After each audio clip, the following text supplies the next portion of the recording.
Hi, everyone. We are so excited for this special edition of Sunday Shift with Port Misery, friend of the show, and David Lautman, Woot woot. aka Grant Smoltz. We are thrilled to have you here. We came upon you obviously on the show, have said a lot about your character, and then found out that you were pretty funny on Twitter. Thank you. And so we're really happy to just like talk to you about your character and your life and just want this to be like a really free-flowing conversation. We know that you're like an LA native. We talked about you being a Virgo before you hopped on. So we found that out about you. Um, and that Virgo and also, proud. Yeah. there Sorry. you go. We'll talk about the rest of your chart later. We'll do that. And then we also found out that you've been in like over 100 commercials.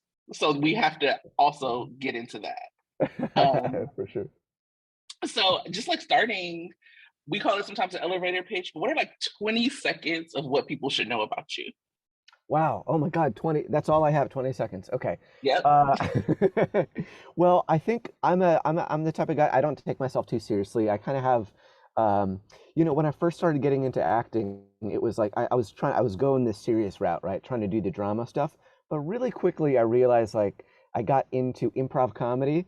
And I think that it really kind of shown like what my path was because I always had like a funny side to me, but then improv comedy kind of unleashed it, and that's I think there's a lot of principles in improv that I apply to my own life, and I kind of see myself as like an improviser in my real life, right? And it's kind of one of the main things is yes and right, and it's being open to experiences and connecting with people, which is I think part of why I'm here.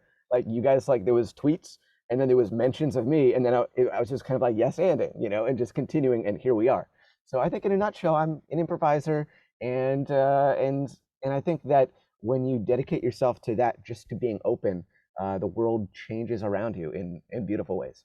So I guess that's me in 20 seconds, and that was probably longer than 20 seconds, but It was perfect. I loved it. We'll allow it. okay, well, this time. Yeah, so I was one of those people that kind of well, I didn't actually mention you, but I did laugh out loud after you ran away from That's right. Brando. So question for you is like, what did you know about your character prior to, joining the show? There wasn't a whole lot because in the audition process they give you dummy sides, which I'm sure you're aware, and I'm sure your audience knows why. But in case they don't, dummy sides are it's like close to what the character is, but it's not any real plot points. And the reason why is because we know that GH has a pretty rabid fan base, and they're always looking for spoilers and tips and stuff about what's going to happen. So from what I understand, GH, like fans would find out about casting notices, they would read the breakdowns, and then if they could get hold of the sides, they would see that, and then they would find out what's going to happen on the story. So for that reason, there wasn't anything that was too close to the storyline for Smoltz, but they did say like, okay, yeah, he's like a journalist, and he's got like a comedic side to him a little bit as well, which I found interesting because I'm like, oh, okay, General Hospital is looking for like a slightly comedic character. Interesting. Um, but I actually did. I remember when the audition was kind of the tables being flipped. So instead of like on the show, it's a lot of Smoltz trying to pitch stories to Alexis Davis of the Invader magazine, right? But in the actual audition, it was kind of flipped. It was like somebody was trying to pitch me a story, and I'm trying to kind of like tell them like, oh no, I don't know if I can take that from you, or working out the details about it. And so my approach to it was I kind of I saw Smoltz as like one of two different things. Like one way could be like the upscale, smarmy journalist where he's like nicely dressed, stunning, and everything like that. But then kind of like an upper class douchebag, right? And then the other way was like, okay, now I see him as like a more of like a TMZ, like he's probably in like in a dirty t-shirt and and it's like like a members only jacket or something like that. Just kind of like, not necessarily the classiest dude, but he's there. Like he's probably, he's got like tipsters that he probably pays off with like cryptocurrencies and and stuff like that. So I saw him as like one of two ways, like either kind of like that lower class type of guy, like just like snooping for stories, doing whatever it takes, or kind of like the upper class, like kind of like he's got money obviously, and he's kind of buying things from people. So I think ultimately he kind of became a little bit of both. And what was interesting was I think my manager had reached out to Mark Teschner to find out, like, hey, after I got cast, they didn't necessarily say, oh, by the way, take one, that's, like your first take, that's what Smoltz is. They didn't actually say anything. So my manager was like, hey, do you know which version like you guys are going to be expecting from David? And then Mark replied back and he said, he'll know when he sees the script, he'll know. And I think I did. Like when I saw it, I was like, okay, it's actually a little bit of both, but leaning towards the upscale version. So yeah, to answer your question, I knew a little bit, and I wonder if I could pull up the email with the breakdown. So maybe like while we're talking, I'll try and see if I can see like what the actual description is out of curiosity, because now I'm a little curious about like what it actually said. Let me see. Ooh, Smoltz. Oh, there's a lot of Smoltz in this. Jeez.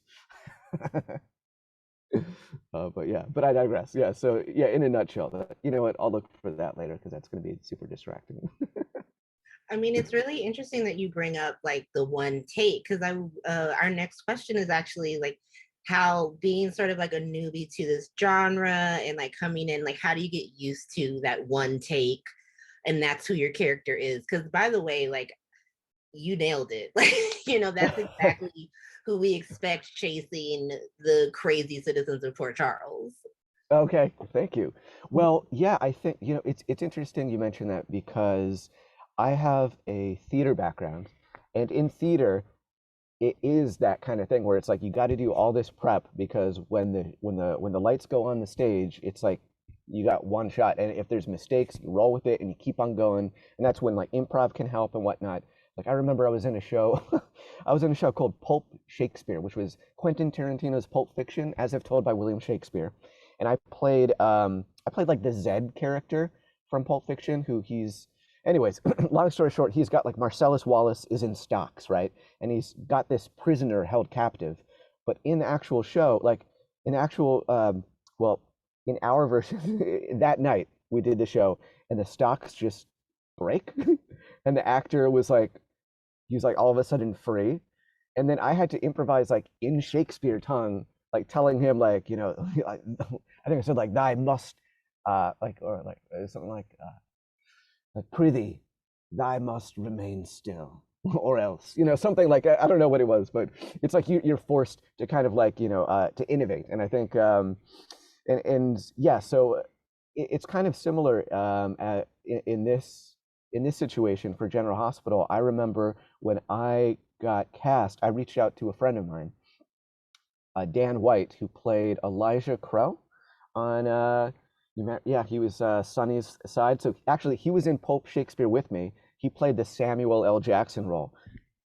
Amazing. And by the way, people can check this out on YouTube. There's like the first 15 minutes of the show on YouTube, and you can see Elijah Crow being Samuel L. Jackson in Pulp Shakespeare. It's really cool, and it's got like maybe like 100,000 views or something, which is crazy because it's like 15 minutes of like Shakespeare, and for people to be like watching that like on YouTube is kind of mind blowing. But anyway, I digress.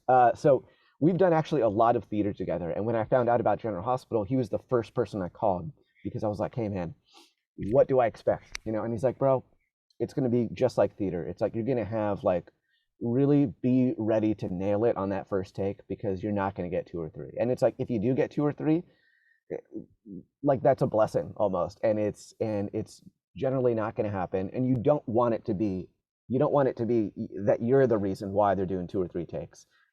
He was talking about how it is General Hospital and all these soaps, because they're pumping out so much content, it is a machine, and it's like you're either a cog that fits into this wheel and you continue to perhaps like appear, or you're like a squeaky wheel that's not quite like fitting into that machine, and it's like no surprise they were in one episode and that was it. So I just did my best to be as prepared as possible, so that way when you're in that moment, you can be present with the other actors and and be responsive to whatever happens, to how they say a line at you, because I think if you're not rehearsed enough, then you could be holding on to the lines and not necessarily being free to just go with what's being thrown at you. And I take my hat off to all the actors that have been on the show for like 20, 30, 40 years, and even the ones that have been on for just a few years, right? That have done like hundreds or tens or hundreds or thousands of episodes, because they get so much material and they're still somehow able to make it still feel organic and improvisational when they don't have that much time to rehearse and to even to memorize the lines. So I don't know how they do it. And I remember that when I first found out about it, I was kind of like, I've always had that feeling where I'm like just in awe of what they're able to pull off with such little time. And because it's pretty much every day they're shooting an entire episode, and it's like, and it's interesting. I in college, I was taking this psychology class, and I met this girl, and we kind of hit it off. We started dating and everything, and I was like really I became pretty quickly, I became like curious about like what her family does for work, because I would visit their house, I would stay over to do homework, hang out, watch movies, whatnot, and I started noticing like, oh my God, okay, Nicole Richie is their neighbor, Gwen Stefani is like across the street, Britney Spears, like all these like celebs are living here, and then like I remember my girlfriend was saying, oh yeah, it's like a $16 million house, like no big deal or whatever, and I'm like, okay, all right, that's crazy. And then I remember one day, so growing up, if I got like allowance, that was kind of like a big deal, like $20 or something. I'd be like, whoa, really? What did I do to deserve this? I remember one time, my girlfriend, hold on, let me grab a thing of water. Hold on. Yeah, this is like a giant tub of water. You're going to Google Pulp Shakespeare while you're doing that. Oh, yeah, please do. Yeah. Run up those numbers. Oh, yeah, please do. But yeah, so I remember one night, I was hanging out with my girlfriend at the time, and her mom comes in and like ruffles through her purse and notices that she's kind of low. So she like takes out like maybe like $300 or $400 bills, stuffs it in her purse, and she's like, okay, I think you're set now. And I'm like, what is this? And anyways, so, stuff like this should have been tipping me off, but I still had no idea. And one night, fast forward like maybe a few weeks later, one night, thirsty, looking for a bottle of water at the middle of the night. And the key word is I'm searching for the kitchen, right? Like I'm going downstairs and it's like a labyrinth of like rooms and staircases. Finally, but before I get to the kitchen, I stumble into a trophy room. And that's when I realized I see like Daytime Emmys and all these types of stuff. And that's when pretty quickly I started to realize, oh, okay, so this is an entertainment family. And come to find out that her mom was Nikki on The Young and the Restless. Melody Thomas Scott was her mom. And I had like no idea, because I wasn't really watching soap so much, and I didn't know the world. And then so obviously her dad is Thomas J. Scott, I believe. That's like the executive producer of what, Bold and the Beautiful, Days of Our Lives, obviously Young and the Restless.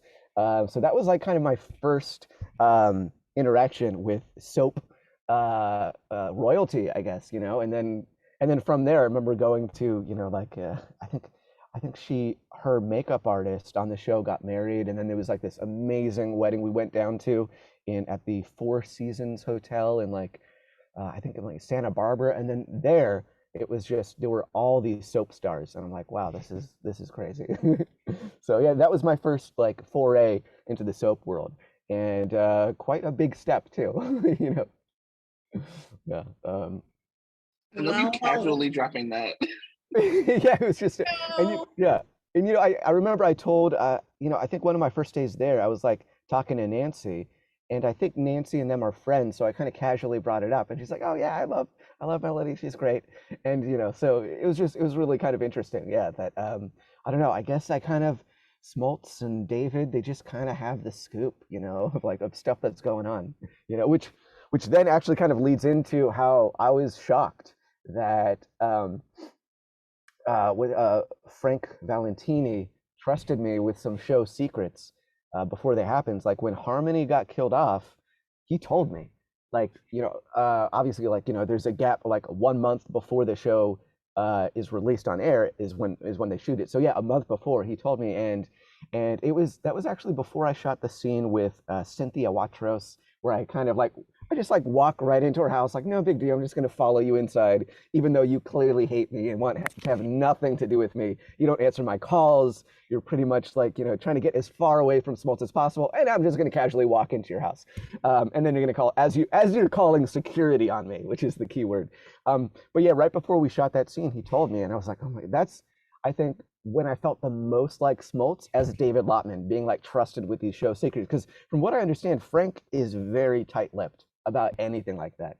So I don't know. I think that was really cool. And yeah, I mean, I joke around, but I think Frank is honestly like if you've had the chance to meet him or maybe even observe him on, I don't know if he's on social media or does like interviews and stuff, but in person, he's like the most charming, suave, effortlessly cool, mysterious executive producer, showrunner that I've ever met. He's a cool dude, And I feel like what's also interesting is I don't want to be on his bad side. Like there's a little bit of fear there. Like I don't know what, but maybe it's because he's tall, good looking. You don't want to upset this man. I feel like he might murder you, but not, Only Soap Twitter is on his bad side. Don't worry about it. Oh, really? Okay. Because I know he's tweeting all the time about like giving like previews for the shows and everything. But so wait, so Soap Twitter, they're kind of like they have it out for him right now, or we just like having fun with Uncle Frank. Yeah. In the political world, he reminds me of Gavin Newsom. Ooh, yeah. Harsh words. Parallel. Suave Frank. That's Yeah. good. It's good to know. There was kind of another story with him that okay, so the day before I was shooting let's see if I can remember I don't remember which episode it was, but I remember the day before I was shooting GH, I was shooting a commercial, and it was a commercial where they were doing all these like special effects. They were putting all this makeup on me, right? And it was like dirt effects, and I remember like when I woke up the morning before GH, the morning of GH, my face was a little swollen, right? And so I ended up like I did like a quick telemedicine video call with my doctor at like 4 a.m. And they were like, oh yeah, we should get you some steroids just to kind of reduce that swelling, because it was actually a little serious. And I was having like inflammation in my face. And I was low-key freaking out. I'm like, dude, this is the day I get fired. They're gonna be like, what happened to Smoltz? Like, and by the way, in retrospect, I feel like Smoltz can get away with like, yeah, no explanation. His face is just like, is just like swollen. I don't know. He got in a fight, something. I feel like if any character can get away with it, maybe it is Smoltz. But in the moment, I was freaking out. So I went to the CVS. I picked up my steroids, and then by the time we shot, I was good. But I still had my face was still kind of burning a little bit from having makeup on General Hospital like for all day. So as soon as I could take it off, I like ran to the makeup department, and the head makeup lady, she was like working on somebody giving me a haircut, and I was like, hey, I am so sorry. I need to get this makeup off. Like, is there any way, like, I don't mean to be a diva right now, but like I was kind of having this reaction, and I'm getting like the vibe from the makeup artist, like, not right now, dude, not right now. Like it's kind of like a nonverbal communication, just kind of like looks and stuff. And I'm like, but I wasn't picking up. Either I wasn't picking up on it, or I was like kind of ignoring it and kind of being like, I really need to get this off, So I'm like, listen, do you guys have like hot towels or some kind of like cleansers that I can get this makeup off like right now? And she keeps on looking at me, and she's like, and I'm like, what? And then, and then I look over at the guy. I'm like, oh, I'm sorry, bro. Like, I know you're getting a haircut, but I was kind of having an allergic reaction and stuff. And then all of a sudden, I kind of do a double take, and I realize that's Frank Valentini in the makeup chair getting a haircut. And I'm like being this like drama queen, like, oh my God. And he's like, oh no, don't worry about it. I'm just, the runner of the show. That's it. Yeah. What do you need right now? And he was just joking back with me, but he's like, don't worry, bro. Yeah, like she'll take perfect care of you. No worries at all. But that was a funny interaction with Frank. And I would kind of like, afterwards, I felt like, oh my God, talk about putting your foot in your mouth, Just running up on Frank, ruining his Zen haircut moment. Exactly. Hey, you still have a job, it seems. So it seems like it's okay. Yeah. It's funny you were talking about the soap royalty piece, already had some exposure, although you kind of stumbled into it and didn't realize it was happening at first. And yeah. Because one of the questions we were wondering about is like, because Smoltz is this kind of tabloid-esque reporter, is kind of touching all these many scandals in Port Charles. You've gotten to work with a lot of the main cast, and you have Chad and Katie and Cynthia in what we call the Wiley's adults story. Right. In the end, it all comes down to which adult is going to be in Wiley's life. Right. Of course, Nancy, who is soap royalty on her own as your boss, and then even like William, Eden, Maura West, and the sex tape storyline, and of course your most recent scene with Johnny Wachter, which people loved. And so I'm just wondering, what are a few of your like highlight moments so far? Oh my gosh.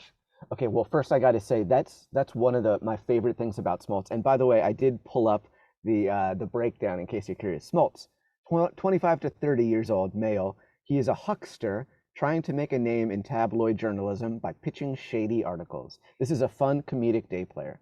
So that was the breakdown, and I think that's actually pretty accurate. I think as to who he is. But yes, so getting back to your question, I think that is what is so cool about Smoltz, and I didn't necessarily know that going in, is that he was going to be. I feel like he's kind of like a ping pong ball, right? Like someone smacks him, and then he goes. He's like, now he's interacting with this like soap royalty, and then here. So it's been an honor and such a privilege to be able to bounce off all these actors and pick up stuff from them.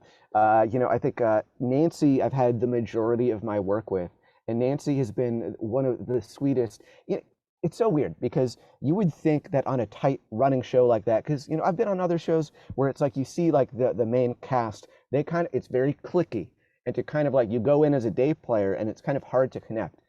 It's the exact opposite. Like it couldn't be a warmer situation on this set from the top down. That's from Frank, and that's like and I think, by the way, I was having a conversation about this with like a makeup artist the other day, was that I think the executive producer of the show, if it's a commercial, TV show, movie, their personality kind of permeates through the rest of the cast and crew, because they kind of set a precedence of like how the vibe or how the personality of the film set is. So I feel like Frank's personality shows itself on that set. And from the top down, everybody is very warm and welcoming. So yeah, Nancy, I feel like from day one, she was like, I think before I even met her, she was like, hey, do you want to run this scene? And then so she called me over to like her dressing room or something like that, like on a loudspeaker. And I was like, and I think, what was interesting was like we did the blocking rehearsal, and then they had to pull me to go to makeup. But then before they pulled me, she was like, hey, do you want to run this? I'm like, yeah, absolutely. And then I had to disappear. And then she was like, where did he go? Where did he go? And then she had like the stage manager call me. And then I'm like, I felt bad because I'm like, they're pulling me this way, but Nancy wants me over here. And I'm like, and then I hear on the loudspeaker like, hey, David, Nancy wants to run lines with you or whatever. And so I'm like, okay, but I'm doing the make. So that's what I was feeling, like super neurotic about it. I'm like, okay, I'm gonna go. Like, are we almost done? Okay, because I want to rehearse with Nancy.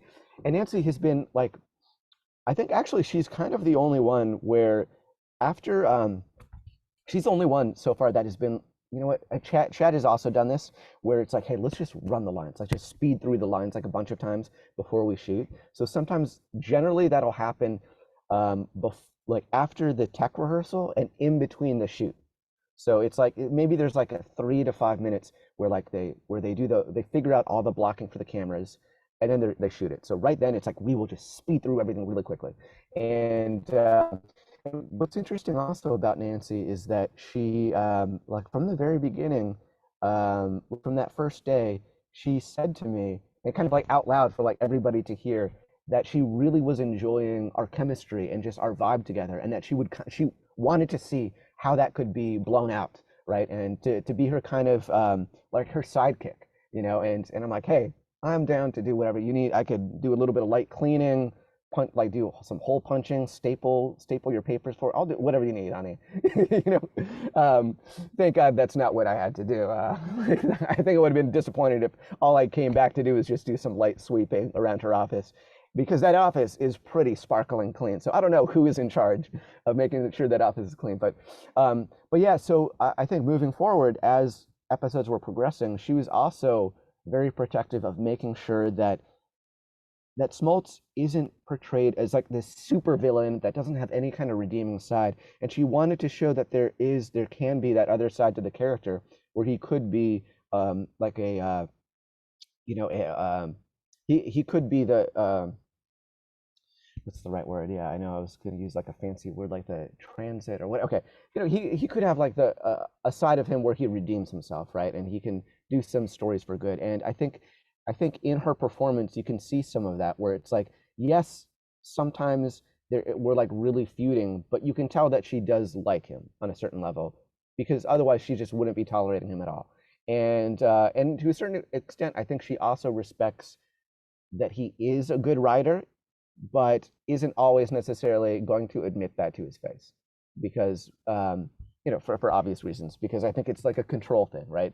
It's showing power by like not acknowledging that.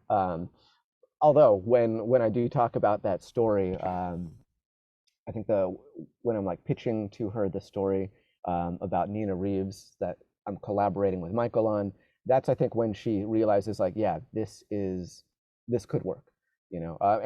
And truthfully, the revenge porn story, not only did it work, it blew the hinges off the doors of the Invader by getting so much traffic and cliche and clout for the Invader, because that was like a very that article did a lot of good too, you know, by expressing the evil side of the internet and how, you know, exploitive videos can do a lot of damage and hurt. So yeah, I think so. I guess if that's answering your question, I don't know if that's answering your question, but I would say like Nancy has been super amazing and just such a sweet performer to work with and very giving. In fact, everybody's super giving. I remember when I did that scene with Cynthia, she accidentally like swatted my glasses and they almost came off. And then the same thing for like the cell phone, when I'm like, my cell phone is like in her face. I'm like, oh yeah, any comment? Like what? And then she just smacks it. And she was like, she was so apologetic about him. I'm like, no, I'm so good. Like, don't even trip. Like, that was awesome.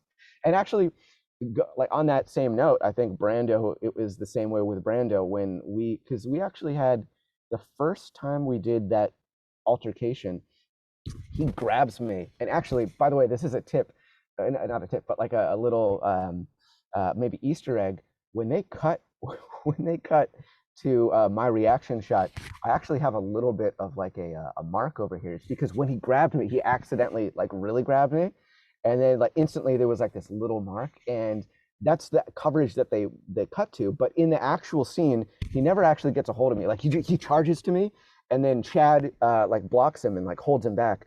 But what happened with that scene is, before we went, I told him, I'm like, hey man, I want you to really let me have it. Like, just really freaking come for me. Like, I'll be fine. Like, you know, I don't know if I told him like I have like a background in judo, but like I'll be fine, you know. And it's like, so we're good, you know. Like and with judo, it's like you spend like 3-4 months just learning how to fall properly. And I'm like, please, just really let me have it, you know, because I wanted it to be like a visceral moment. I think because, you know, I just wanted it to feel. I wanted audiences to feel something in that moment, and I think they did. And it's especially because he really came at me with some ferocity. And what happened was, so on that first take, I believe he grabbed me, and then Chad is supposed to stop him, but Chad was a little bit late on it, because I don't think Chad expected it to like him to snap so quick on me that Chad grabbed him, and then because he grabbed him a little bit too late, that caused me to get off balance, and then I fell to the floor, tumbling down. And I continued with the scene. I still had lines to do. And then I was like, I continued with the lines, but then I said it in this newfound way, where it's like, oh, if you're on the floor, you just got knocked to the floor, that's going to change how you say the lines now. So now I was almost a little scared saying it, like almost on the verge of tears or something. Like, oh, am I hurt? I don't know. I'm a little shocked. And I'm going to continue saying the lines. And it was like, and I remember that they actually yelled cut because I think they were worried that I was hurt now because I was kind of playing into that. And I was like, oh no, why did you guys call cut? That was awesome. But I think in hindsight, it isn't like if Smoltz is on the floor, then it's like, okay, so now I think we're in the territory where maybe he could press charges at that point. So it's like we have to show that Brando never actually lays a hand on Smoltz. But what's interesting is I think they actually used some of that coverage from that take where we got like pretty physical. And I got to say, afterwards, Johnny has been, in fact, well, after we shot that, everybody came up, like producers, everybody ran over to me to make sure I was okay. I'm like, guys, I am so good. Like, that, number one, that was super fun for me. I know it's weird, but I loved that. And number two, I'm perfectly fine. But nobody checked in on me more than Johnny. And in fact, like, you know, I think still, like, even like days afterwards, like we'd be, you know, walking around in the halls and he'll come over and be like, hey, bro, how you doing? You know, just stuff like that. I'm like, dude, yeah, he's the sweetest guy, honestly. And I so much respect for him. And yeah, you know, when I did that tweet where, because so he did a tweet where he said like, he said like, so General Hospital did a little, I think it was like they had some kind of like a teaser about that scene, I think. And then Johnny said like, oh yeah, this scene has got people, you know, I don't remember exactly what he said, but it's like said, this scene with David has got people riled up or something, right? And then I'm like, oh, you know, that was like really sweet of him to give me a shout out. So then I gave him a shout out about like, hey, you know, like what would it take to get this guy an Emmy nom, right? A Daytime Emmy nom? I mean, that like he put the fear of God into Smoltz, right? And to date, that's like, I think of any social media post I've ever done that has like the most like retweets, favorites, comments, all this kind of stuff. And yeah, I think it's because he really tapped into something there. He really felt threatened, and like we know, it's like he's been portrayed on the show as kind of like this lovebird for quite a while. So to see him in this light that, from what I understand, when he first came on the show, he was more of that enforcer type where he had this hard, rough side to him. So I think audiences have been really connecting with the fact that it's like, oh, now we get to see him as he initially was, and they're loving it, you know. And in fact, I think they want to see him like literally become one of Sonny's enforcers. And they're like, and they're saying like, yeah, now he can. It's like Michael Corinthos, take a lesson, take a note from what Brando just did here, you know. That's what you know, that's what I'm seeing on the Twitterverse, you know. Shots fired. We're watching you, Michael. No, we have like definitely praised a lot of Johnny's performances. So it's really good to hear he's also a good guy. That's always like a nice, the coolest thing. So we talked a lot about the show. Wanted to get back to you and ask. So I read that your dad was in the original Broadway cast of Hair, and Yeah. I'm really into musical theater. Oh, So you're do into you musical see theater, your? Well, I can't sing, so I'm like into Okay. it as an audience member. Oh, for sure. Sandra's our singer. And so I wanted to know, like, do you see yourself following in like the musical theater footsteps, or do you want to consider like continue into television? Do you want to go, as you call Yeah. Schmaltz, like a ping pong ball and go back and forth? Like, do you see Yeah. yourself doing that as well? You know what's interesting? Okay, so I think so there's two ideas there that I have. Is like, one idea is the fact that as an actor, there isn't necessarily so much control over like what people are going to be offering you in casting units. So in some respect, it's kind of like I enjoy going with the flow and just seeing what kind of roles come to me. But then on the other side, the other idea is like, well, you also can kind of steer it, and you can kind of, you know, and this has to do with like, you know, how you represent yourself and the types of auditions you do and the types of characters you have your management and talent agencies like trying to push you towards. But yeah, I think that as far as the musical theater stuff, I remember in college I was involved in a production of what was that? What was that show? Not Les Mis. Anyways, it's with like the German musical. Do you know what is that one? It like takes place in Germany with like burlesque. What is it called? Cabaret. Cabaret. Thank you. Oh my God, I was drowning there. I was like trying to get a breath of air. I'm like, oh, I'm drowning. Yeah. Okay. Thank you. Cabaret. So yes, I remember I was part of that production, and I was like, I'm not really the biggest singer, but when I saw the American in that show, I was like, oh, I could be the American. Like I could see myself maybe doing that. Like I think I think like the songs that he had were pretty like simple and stuff like that, and not too like, oh, this is like beast mode songs that you have to just be ready to annihilate and it's like belt out. So yeah, I would kind of love to be involved with that. I'm not, but I don't paint myself as like, oh, David Lautman, musical theater snob, like ready to go, dancing, singing. That's not necessarily something that I would like broadcast as like a skill set of mine. But the thing is, I love challenging myself, so I would love to just try it, you know. And yeah, so I think what is kind of on my game plan and like my management is kind of steering us towards like series regular type roles on TV, streaming. There's just so many amazing streaming shows and opportunities these days. So I think that's kind of the focus, and then also moving towards more film roles. So yeah, and I think both comedy and drama is kind of what I've been enjoying doing. So maybe a little bit of both, maybe some dramedy. Um, I think that's kind of the direction I see myself going. And I think what's kind of cool though is that I used to like back in the day, my brother and I, we had a production company together. And it's kind of how I got my start in the industry was by producing, directing, writing commercials. And what was interesting about that process was you interact with a lot of talent, but then also you're interacting with the production side, with agencies, with clients, and like I'm on the phone like pitching my vision to to clients, right? And I still got to prove myself. So in that respect, like that's also very similar to um, the actor's experience, like trying to get jobs.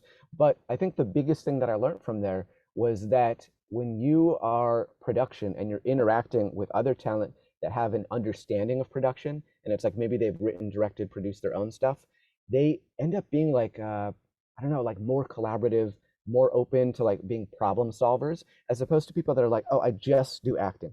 And like nothing wrong with that, because I know I have a lot of friends that it's like, like from day one, they've always known they're just going to be doing acting, and like they don't mess around with like writing, producing, directing, any of that kind of stuff. But from my experience, it's been it almost, I feel like it makes you a well-rounded performer to have that understanding and also appreciation, because then it's like I think gratitude is a big part of it, and being like people want to be around other people that make them feel good, right? And I think that when you have an understanding and appreciation for how much work goes into production, it makes you be on set like, wow, I really appreciate you guys having me, because I understand like what it takes to pull this off. Um, so yeah, I think that's something that perhaps will help me get towards achieving that goal. And then back in the day, also I had like this sketch comedy group where we would do on YouTube. It was called Spoof Troop, and we did all these sketch comedy videos. And I think we got like I don't know if it was like 40,000 subscribers or something like that, and millions of channel views. Like some of our videos went viral, and it started off as just kind of like we would do like standalone sketch comedy videos and web series. But then we started to realize that we were getting the most traction with our superhero and comic book parodies.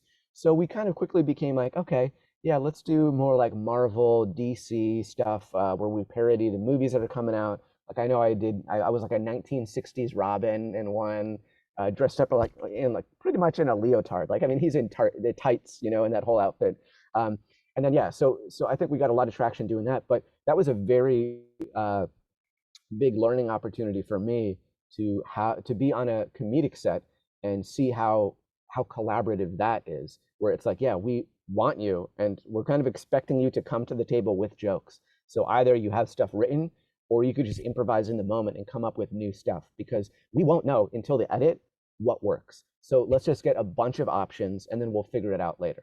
And that's honestly, that's how all the film sets, like, you look at like a Will Ferrell set, it's kind of the same thing where they're just going to try stuff. And it's like in editing is when they're going to figure out what works and what doesn't. I know there's like, I heard this story of like this, Will Ferrell was supposed to get punched, right, in this scene. And I think it was like Adam McKay, maybe, who was directing. And he's like, okay, so for this take, you're going to get punched. And then when you come out of the punch, like, you're just speaking Spanish all of a sudden. Like you got punched so hard, like now you just speak Spanish, right? And then it's like, okay, good. And now the next one, it's like after you get punched, it's like you're just like you're just gonna be crying now. Like your reaction is like right? So it's like every take is like just something completely different. And it's like a guy like Will Ferrell can do that like in an earnest way where it's like, oh man, wow, that punch really made him cry. Okay. And it's like a dirty cry too. It's like a not a beautiful cry in any way, you know. So so yeah, I guess to get back to your question though, yeah, I even though my dad has the musical background, I don't necessarily see that as like my like as my path, but that doesn't mean I'm not open to it and trying it out, you know. Yeah. I love the journey you just took me on. I appreciated it. Of course, yeah, yeah. Um, I mean, just one more about like your dad. What does he think about your journey, like of just doing acting and stuff? Because I grew up in LA, so I have friends, and I went to high school with kids whose parents were in the industry, and some of them were like, "Stay away, yeah. go be a doctor or go be a lawyer for this industry." Like, did you feel like, oh, I have like a lot of support? This is our like artsy family, or was it something you had to sort of talk them into? So it's actually a little bit of both. Like my dad, because he has an understanding of this industry, he's like, you know, it would be great if you were like a doctor or an attorney because that's going to be a stable career. That's something like you know a check is coming. Like if you want to do this acting thing, it's like it's tough, you know. And with that said, my family has been very extremely supportive. You know, like they've been my readers. In fact, my dad coaches me to this day. I think I don't know if he like read with me for Smoltz. He may have. I think he may have even read with me for Smoltz. You know. So yeah, and then I help him too, like because he's also acting and auditioning for stuff. So we actually kind of coach each other, which is interesting. You know, it's like, oh, so I can get a one up, like, oh yeah, you didn't like my take. Well, how about that? I don't like your take, or whatever. No. I mean, no, we get along pretty well. But yeah, so I think I'm really lucky that it's very collaborative like that, and that it's a great support system because I know a lot of people in this industry don't have that, right? And it's like they don't have that support system, and it only makes it harder for an industry that is already pretty tough, you know. So I'm pretty grateful for that. And yeah, and it's like nobody is happier when I book stuff than my dad and my mom. Like they get like every time, whatever it is, like if it's a commercial, um, they get pretty stoked. I will say they seem to get like with that said, I think they get a little bit more like you know the happiness I see. I'm starting to see there's levels of it. Like there's a little bit more happiness towards like the film and TV and commercials. It's like okay, another one. Okay, well, great. Like congrats. Jeez, you know. But it's like, yeah, because like you said, I've been like we said earlier. I think that I've been really blessed to be working a lot in the commercial space. And in fact, I think there's a lot of stuff on Twitter where it's like is Smoltz in this like car commercial? Like why is Smoltz is he a car guru or like you know there's like a lot of tweets that I'm seeing and it's like yeah that actually we shot that like almost 2 years ago and then actually we shot one 2 years ago and then a round of spots this year or in 2021 too, so it was 2020 and 2021 we shot a bunch of rounds for that. But yeah, that's kind of been my bread and butter is commercials. And I love it honestly. Like I know that the thing is like when you know when you're like a contract player on these types of shows, it really like it cuts all that stuff out and you can't do it. And it's like that's part of the thing about like if I was a contract player, it would be hard for me to just have to cut ties with like this because I'm like the spokesperson for car gurus. I don't know if I would have to cut ties with that. I wouldn't want to at all because it's such a like that job has been so much fun. And it's also very similar to my sketch comedy days on YouTube where it's like you're working in 30-second, 15-second like comedic spots and they want you they almost expect you to bring ideas to the table. They're not always going to have time to get your stuff.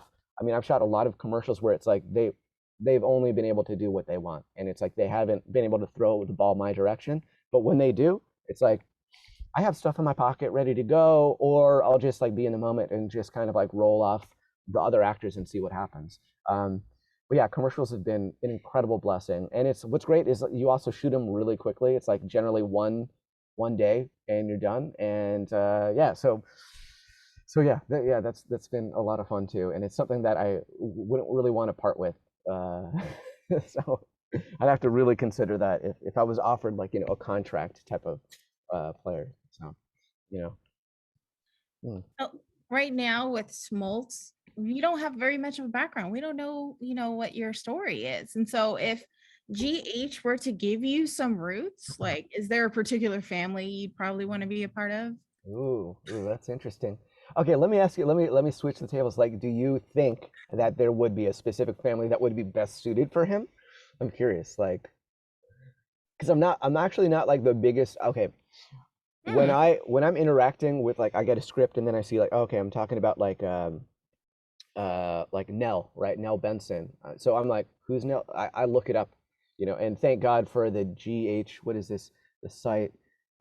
It's the fandom generalhospital.fandom.com. Is that it? Where they get /wiki. Like, that has been amazing to reference stuff so I understand what I'm talking about, because I wasn't watching when Nell was, on the show and stuff like that. So yeah. I would say, in order to answer your question, maybe Scotty Baldwin's cousin. That's not his son. If you're his son, that's it. Gonna be disappeared. Right. I think you kind of have that same persistence and kind of moral ambiguity that Scott Baldwin has. Yeah. Okay. And the lack of moral scruples. Oh, right. Yeah. Okay. Yeah. I would love you to be a Quartermain so you can try. I was gonna say that. Quartermain. Okay. Like a secret Quartermain heir, you and Michael going head to head, like they have to give you some ELQ. Amazing. And it used to be a much bigger family, and then there was this time period in like the late 90s aughts where like they just killed everyone, so they just need to repopulate the families, so it would be an important surprise kids would be a good thing, kind of. Like, I mean, they'll just pick anyone at this point. It would be kind of an interesting flip if it was like Peter August, maybe related to Peter August or something. I feel like I've seen. No, Tracy's like, nope. We're done with them. Let that man rest. I mean, I wonder how the Anna fans would feel if Smoltz was Tanker Baby, like the secret baby between Robert and Anna, and then like you have these spies as parents, but then he's like this slimy reporter. I think that's super cool, because the thing is, like, part of like some of the backstory that I was thinking is that, like, I do, like, and I think I even shared this earlier, where it's like, I have just like informants all over, like in the police department and stuff like this. And I think like, cryptocurrency is something that I use to exchange. I do that. And then it's like, and you have like the crypto chats as well. So that way you can send anonymous texts back and forth and keep things. So it's like, I think that it would be amazing if, like, that makes sense. Like, Smoltz is almost a spy because his parents, were spies. So I think that would be super cool. And I think maybe that's also part of it is, like, I was always obsessed with James Bond and stuff like that as a kid. GoldenEye on Nintendo 64.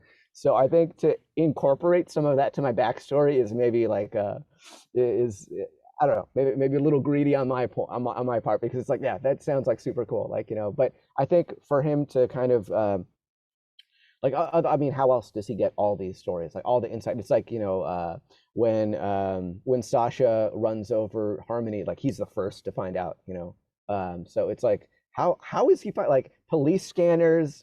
Like, I think there's like a lot of stuff going on where he's getting the inside scoop.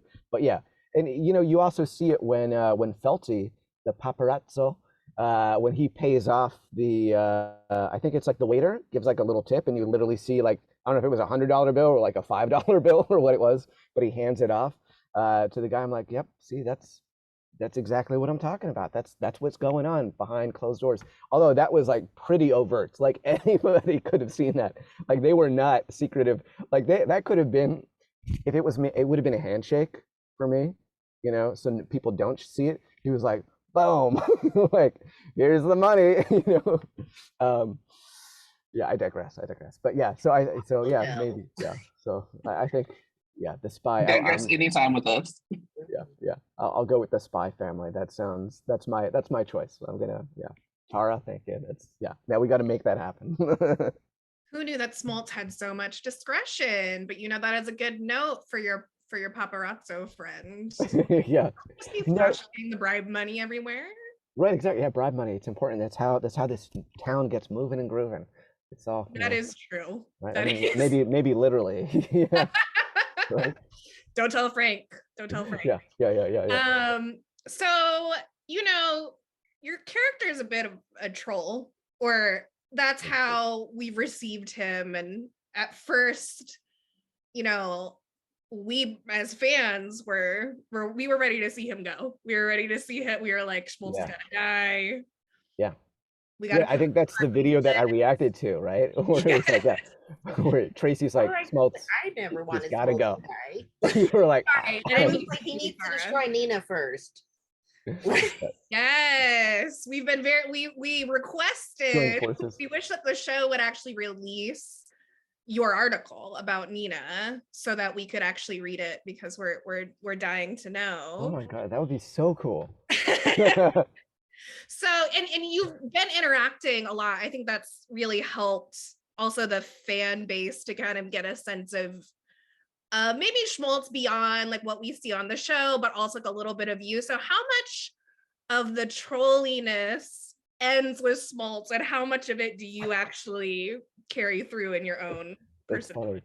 That's funny. You know, in my real life, I don't think I really have a troll bone in my body, to be honest. Like I'm really a sweet guy. I promise. I'm nice. No, no. But I am. You know, I think it's funny because I'm a pretty relaxed guy, and I think my friends always like, you know, okay, because sometimes we have like group auditions with my friends, like for commercials. And sometimes one of the personality questions they'll ask for the, like, you know, let's say, because we just shot like a Cricket Mobile commercial together. It was like my actual friends groups. And then they kind of asked like, hey, what is like, you know, an adjective or like, you know, superlative that you would use to define your friend?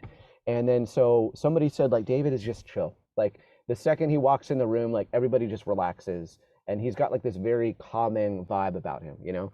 And I think that's who I am as a real person. You know, I grew up, you know, as like a surfer, which you would not expect at all. I was on the swim team. I almost became a lifeguard. In fact, I think I had to, I wasn't able to because of another job opportunity or something, but I went through I wanted to become like an LA City lifeguard and like potentially be at the beaches.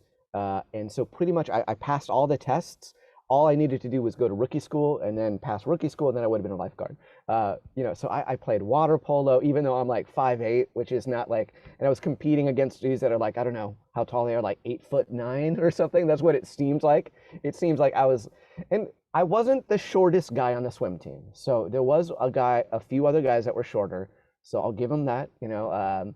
But yeah, so I think growing up in California and being involved in that type of world, it kind of like defined my personality. And I think that's who I am in a nutshell. I'm just like a super chill dude, tropical vibes, you know, listen to like Kygo and jazz music and stuff. So yeah, I don't think I have like in my real life that kind of troll personality, but there's nothing more fun than getting to do it on screen, because it's like, that's kind of, you know, I think in a certain respect, everybody loves, you know what you hear all the time is that actors love playing the villain because it gives you permission to be this like horrible person. Like it's almost like your demon. You get to unleash your demons on other people, and it's like there's nothing more fun than that as an actor. But then yeah, and then I think a part of it is like making sure like you don't go too far with it, because I think that's the thing is like a villain can be one-dimensional if there's no other side. If you play it like a villain, but if you play it like, oh no, like I'm a good person, like this is just what I believe. I believe that I'm doing the right thing, you know? And I think for Smoltz, like kind of like going into a little bit of backstory there is like, I think that, and I think, you know, I think somebody asked me this I did that on air with Stephen Kouako, live on air with him. And he asked me that. He kind of said like in that scene with Brando, he kind of noticed that it seems like when Brando was threatening me, it's like he saw me like almost like it looks like I was like a high school boy, you know, it's like just like flashing back into high school and getting bullied by one of the bigger boys, you know.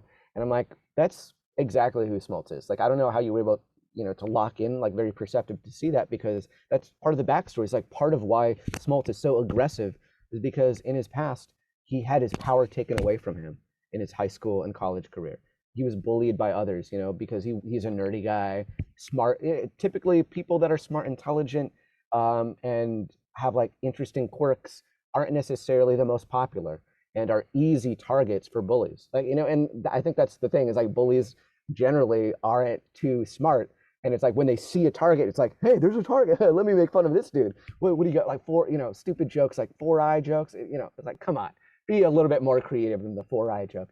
But yeah, so I think that now as an adult, Smoltz is really interested in getting that power back. You know, he wants to be the man, you know, like get clout for himself and maybe potentially even have his own paper one day. I think that's his ultimate goal is to run the paper and to be the man in that CEO desk, you know, in that chair, and show everybody else like, look at me, guys, I freaking made it. So screw all, you know, it's like, you know, he's got what's it called? Yeah, he's got like a chip on his shoulder. I think that's what it is. And yeah, so I don't know how we got onto that tangent.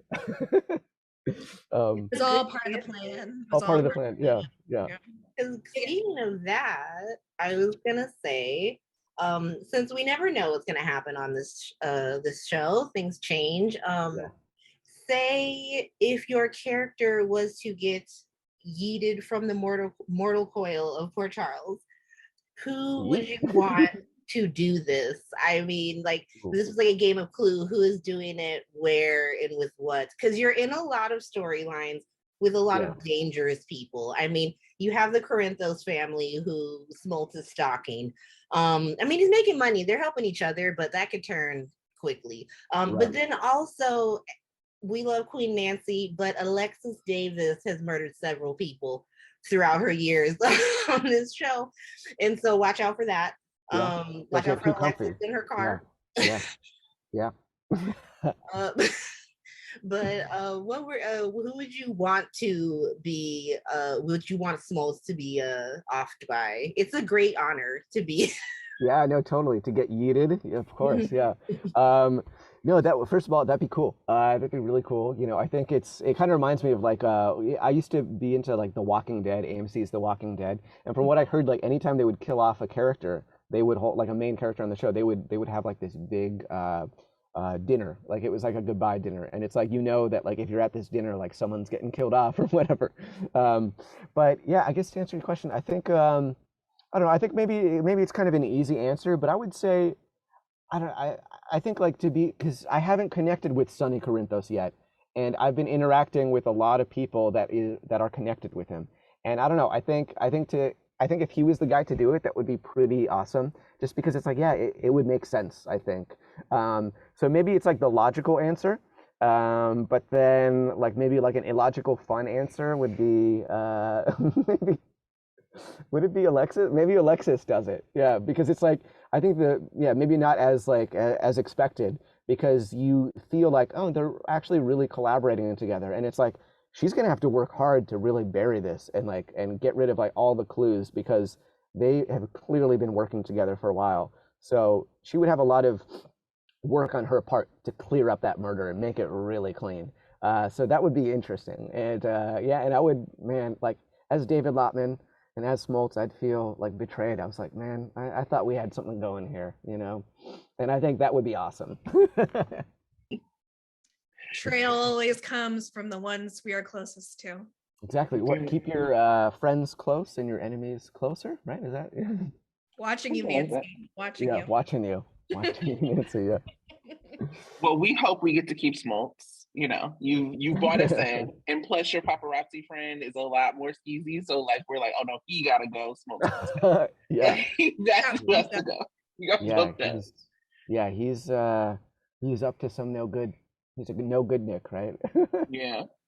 That's the last question we actually have for you. It was so fun. I was like, oh my God, we're still, but like, is there anything that you want like fans to know as we close out? Is there any thing that we should watch out for you that you have coming up? Like, you know, plug away on all the big things coming up. Yeah, I would say, well, I think one last fun thing that I don't know if this has already made its way through the internet, but I started to kind of talk about how the name Smoltz came around, and lots of people have been guessing where it came from. And I just kind of wanted to say, so Bill is one of the directors. He's been on the show for quite a long time.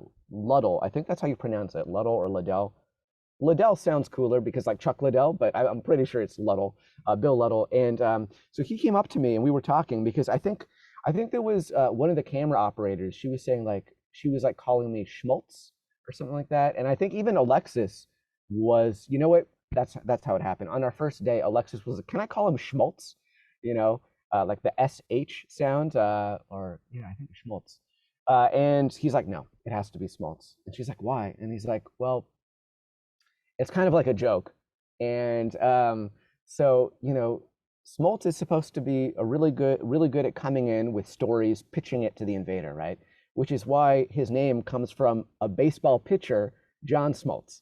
So that's supposed to be the connection. Is like, yeah. So it's like a baseball reference, that's a little joke, and yeah, ultimately, what they keep on telling me was that like he was just written for one episode, and then they have been bringing me back because it's been fun or whatnot, and they've been enjoying the character or whatnot. So yeah, I always thought that was kind of interesting, and I don't know if it's completely true. That's what he said.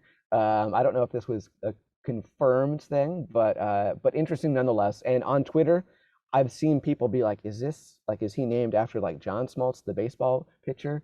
And I don't think I ever responded, but I'll say I wanted to save it for some cool people.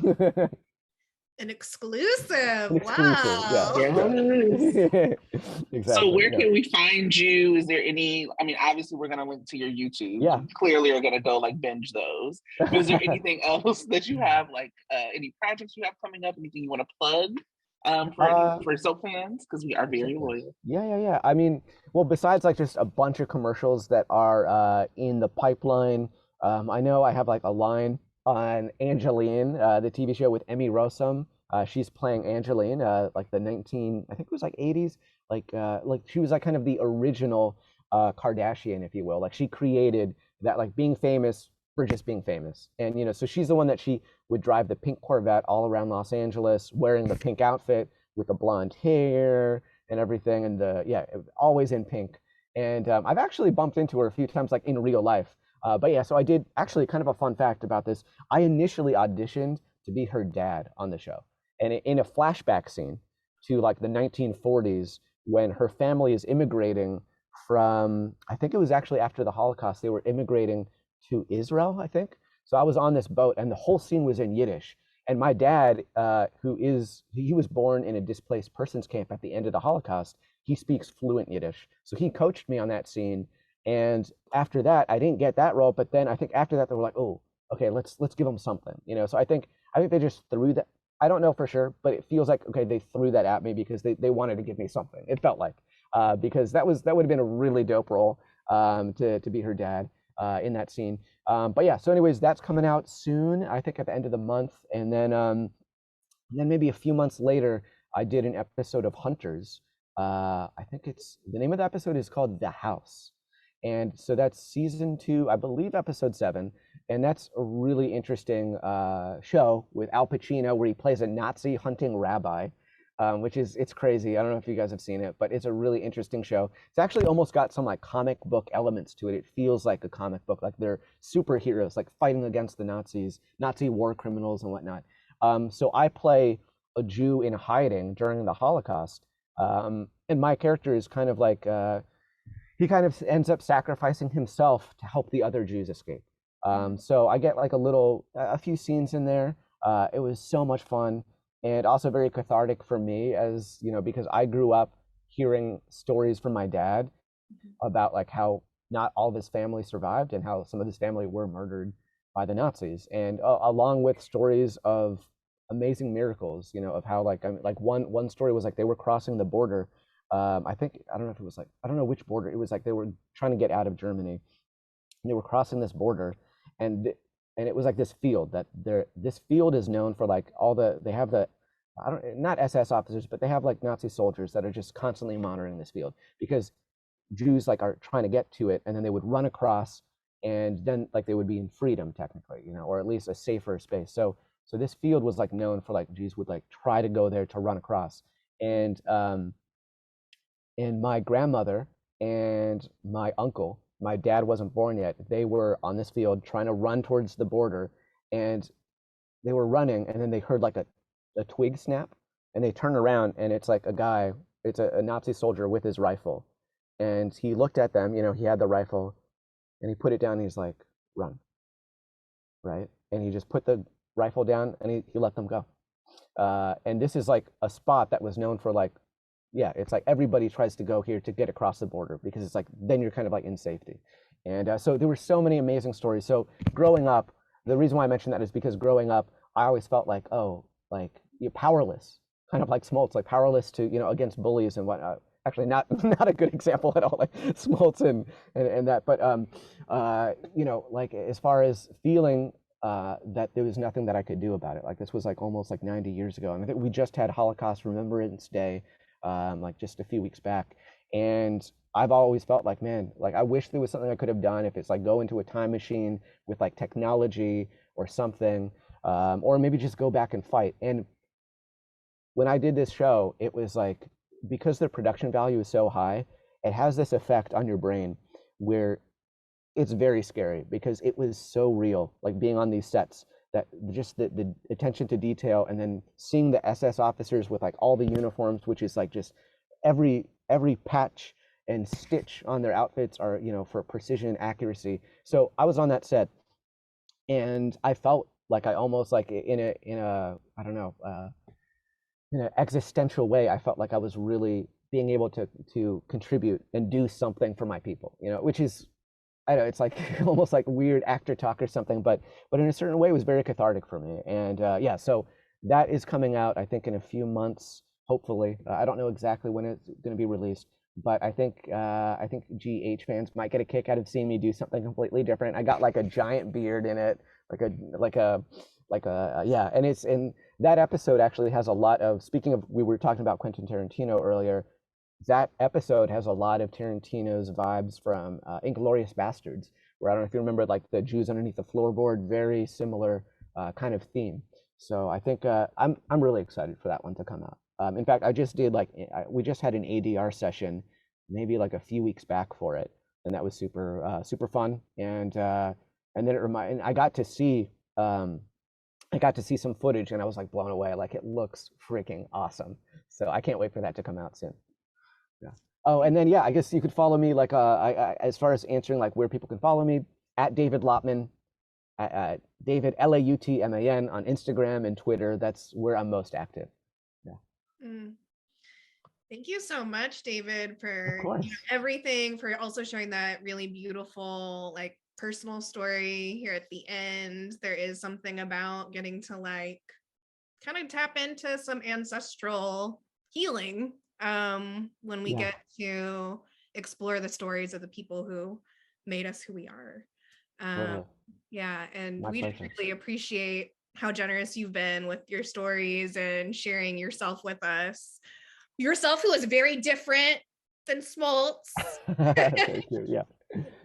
To the quality of your acting, of course. Thank you so much. I appreciate it. Thank you. Yeah, you've been so generous with your time. You can always come back. We will say nice things about you. Don't know about Smoltz, but we will say nice things about you. I'll take it.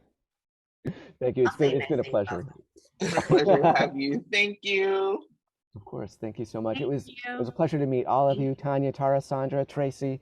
Y'all are amazing, and keep doing what you're doing, because I think you guys are pillars of the GH super fan. I don't know what the right terminology is, like super or fandom.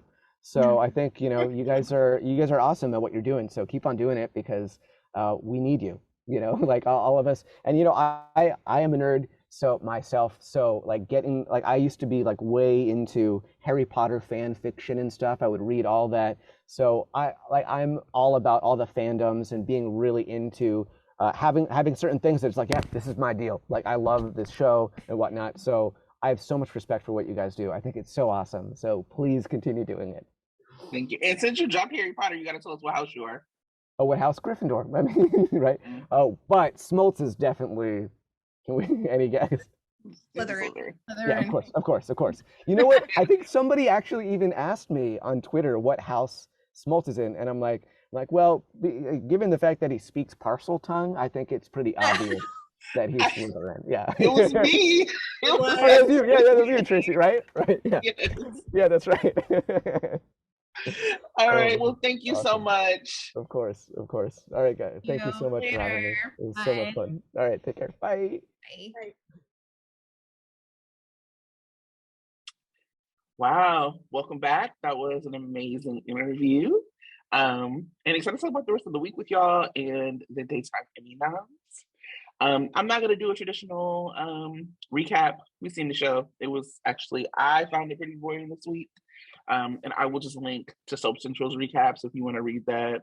One of the big things, Harmony died, RIP, Harmony Hive, hashtag Lorraine Gang.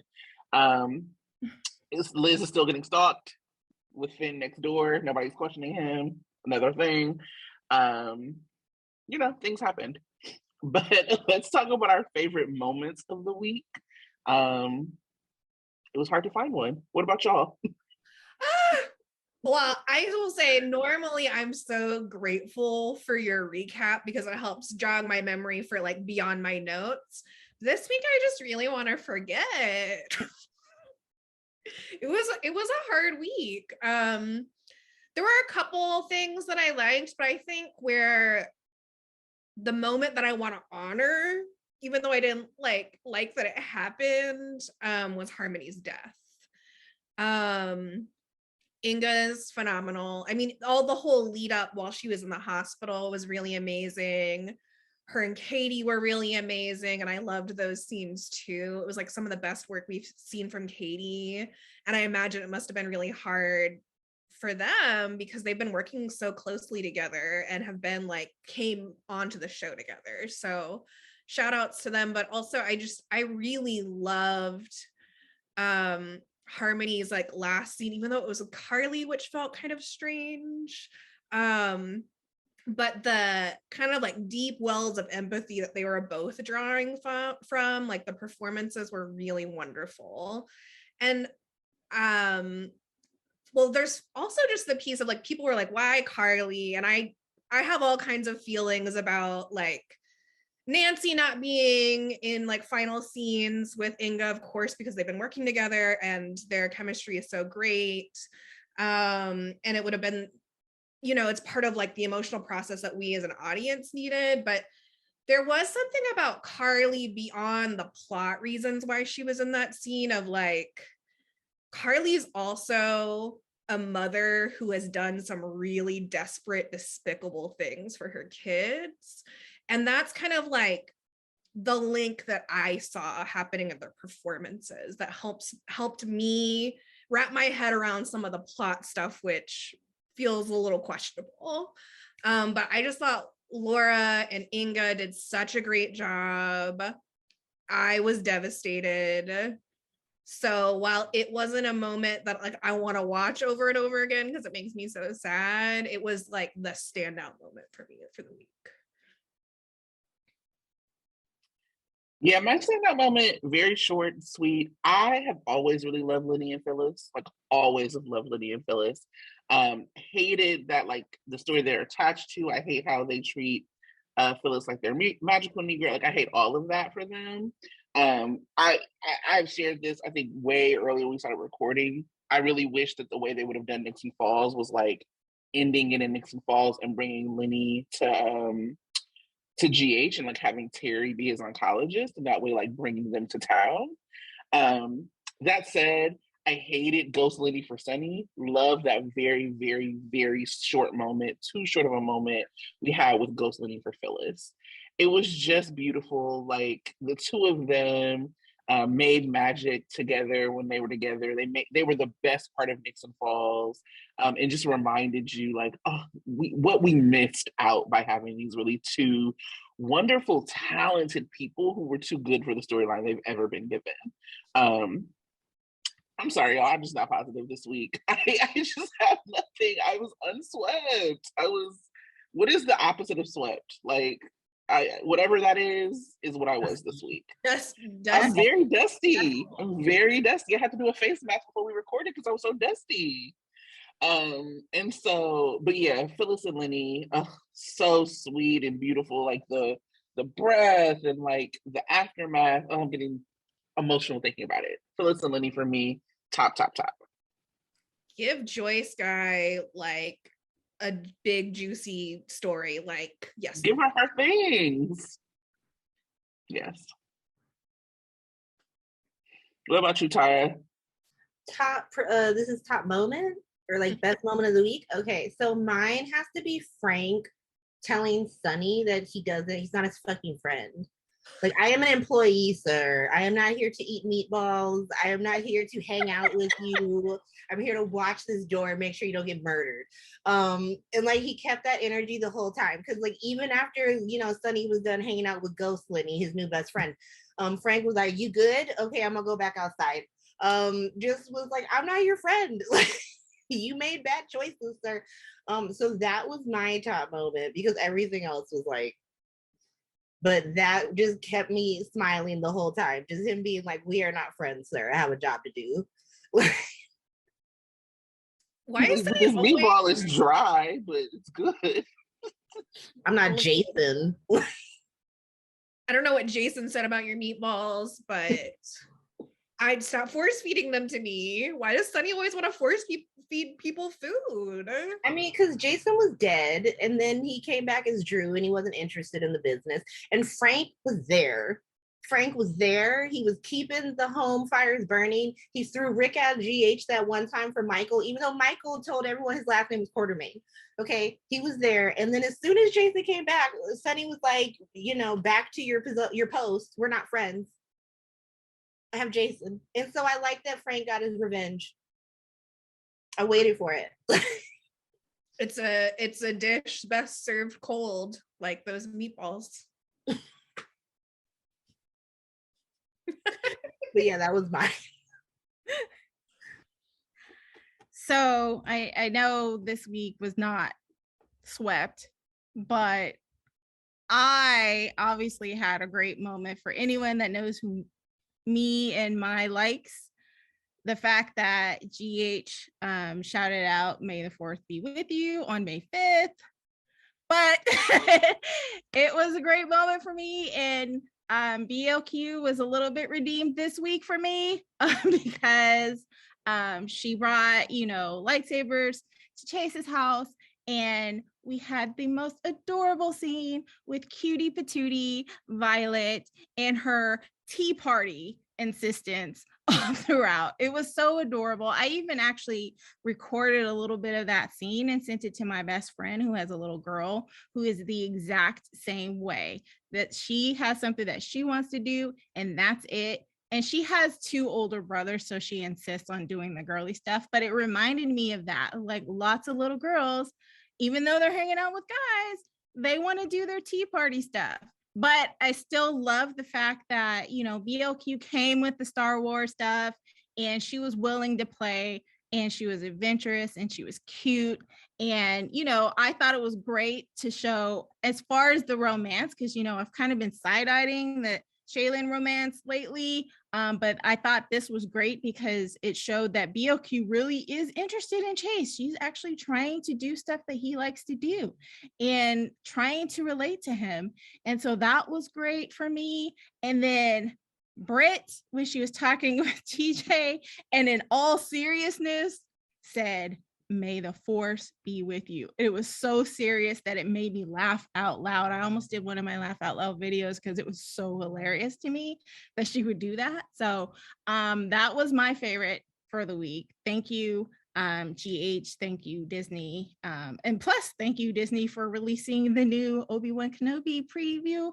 But anyway, that was my joy for the week. And unfortunately, it didn't really have much to do with soap, but still, I like it.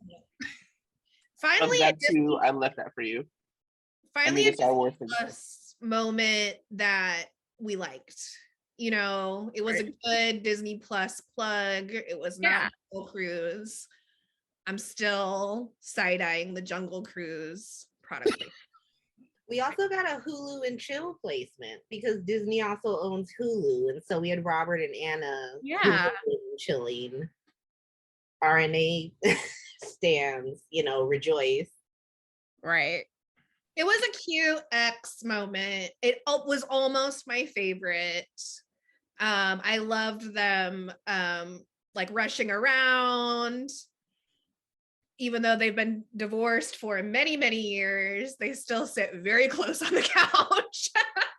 I was like, okay, you know? Okay, Robert. Okay, but that's it. That's all I want to see. I just love Robert. He's just on Anna, and Clay's Valentine shows up. He's just the epitome of like, I don't want peace. I want problems always. Which is the proper energy. Even as, you know, that's what we as Vanna stands also expect from Robert. Yes. I'll say that that moment reminded me, if folks watched Night Shift back in the day, when they brought Robert and Anna back and they were talking about like what, like, you know, where they would eventually end up. And like just reminded me like the comfort and the love that they have in that relationship together. So while I am a Vanna like stan, I really do love and appreciate like the relationship between Robert and Anna. Yeah, still a family after all these years.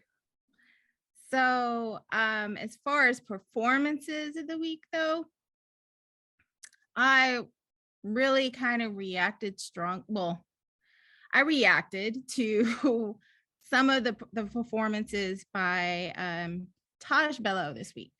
When he reacted to having to share the bad news to Willow, he was very affected. And I was just like, oh. And then it made me realize that this must be his first loss in the hospital, because he was really super affected by it. And I felt it. And I felt it, you know, the next day. I mean, the scenes were okay, but I really felt like his struggle in trying to deal with having to maintain professionalism, but yet really emotionally attached to the loss and whether or not he's a great doctor or not. And so those were some really great scenes from him. So I do want to give him a shout out.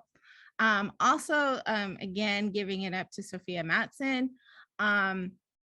With, you know, going through withdrawal, and she's not even telling anyone that she's, you know, she will.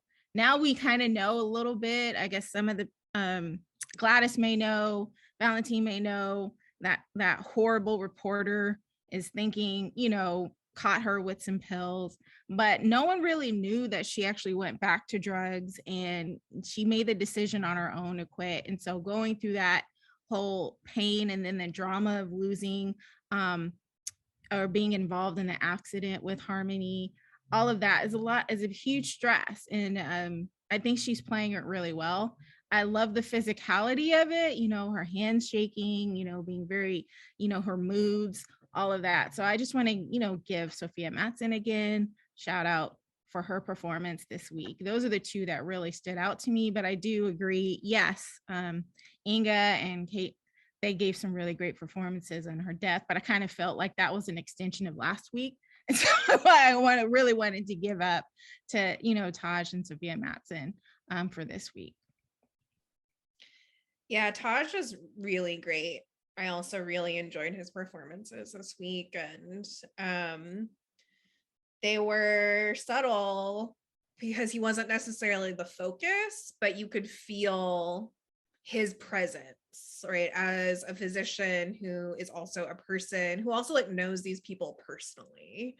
And so it just always, anytime I see Taj on screen, I just find myself being like, I would like to see him more Taj, please. So I'm glad that he's on contract, and I hope we continue to see him. You know, we've been seeing him more with the whole Hat Daddy storyline, but I really want to continue to see him in the hospital and explore him as a doctor and his interaction with the rest of the hospital staff. So it was really, really lovely. I had another great performance with the clarinet this week, and you know, I really feel like they work well together. I mean, he's so cute and adorable. So yeah, shout out to the clarinet again. Or I would say Tanya getting into the clarinet Hat Daddy's hours. That's hilarious. I feel like Cardi B would be like, I'm glad you brought that up. That's how I feel every time somebody talks about Taj. I'm like, I'm glad you brought that up.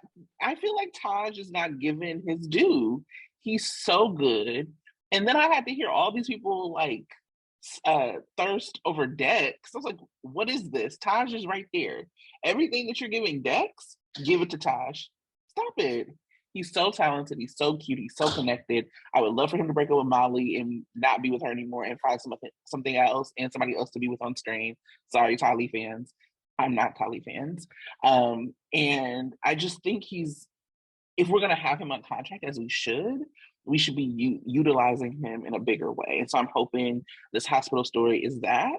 And I think that if that's true, if they're really talking about him as a doctor and growing as a doctor, being Harmony's doctor is a good bridge into that. Because I can't say enough good things about Taj. When he was put on contract, I was like ecstatic. I was like, where has this been? He should be on contract.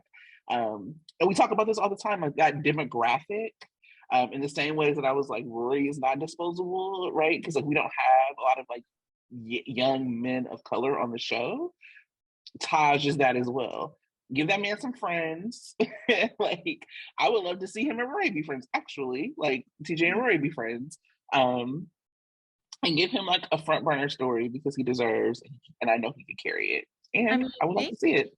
Yeah, maybe he can be the one to actually prove Trina's innocence because none of the other folks are doing their job. So, I mean, Holly's also a perfect example of when storytelling goes wrong because they should be the same age as the young adults, teens at the moment. Because Alexis had Molly in like 2006, and so like they aged her way past some characters. Like I think Spencer is older than her. But they aged her past it, and then I think they're either going the same year, 2006. Yeah. But they aged Molly way past him, where she's like 27, 28, because she's out of law school and stuff like that. And now it almost seems like they're too old to be like, I hope they just ignore it like they do Sunny. Right. And have, him just freeze and then let like Joss and Spencer catch up to them. But yeah, aging them up to make them like Michael and Christina's friends and then yeeting Christina off of the show and having Michael be the most boring character ever. It was a mistake in the long run. Yeah, I was like thinking. Oh, sorry, go ahead. I was thinking about the birth order, and Courtney was pregnant with Spencer when Alexis gave birth to Molly. Yeah. So yeah. And so Cameron's actually older on the in birth order than Molly, but he's, several years younger than her now on the show. Ooh, it's a problem when you don't age up legacy characters with other characters, or you don't build out a scene around them. And that was a problem with like a whole chunk of legacy characters, mostly Corinthi or, Corinthi adjacent. I think it's because they gave Alexis kids really late with her being on the show. And so all of a sudden she was having kids at the same time as Elizabeth Weber was. And they were like, well, we don't want Liz to seem older than she is. So like, let's age up Alexis's kids. Let's age up Sunny's kids because they are traditionally at least a decade older than Elizabeth. Which made sense, except for they don't have any fucking friends. And it has not supported them. It has not supported them as characters. And it's not even that they don't have friends. They actually don't even really have family bonds anymore. Yeah. Because if you remember, like Morgan, Michael, Christina, and Molly were like extremely close. Mm-hmm. Like it was like the four of them always. And so, like, not only did they not build out a friend scene for them, it's like they forgot that these people were, like, related as well. I was, like, happy to hear Wiley call Dante uncle. I was like, oh, so you know that's your uncle. Great. Glad to hear that.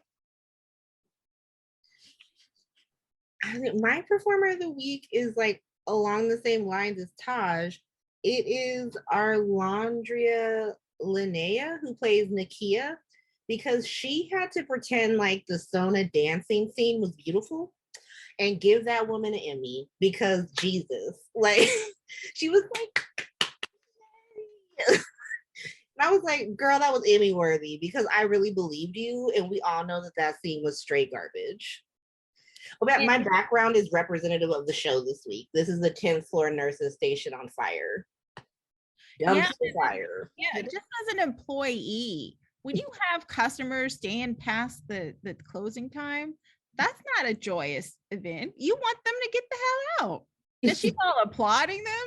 I was confused about what time it was, because then like Nina was at Charlie's after. I'm like, girl, go to bed. Go to bed. This is part of your problem. You need to get some sleep because you're not right. But the underlying subtext of Nika like applauding them was, for what I picked up, was Sonny, while a piece of shit, is a very good tipper. He's a very generous tipper. So, as someone who used to be in the service industry, you just gotta lie.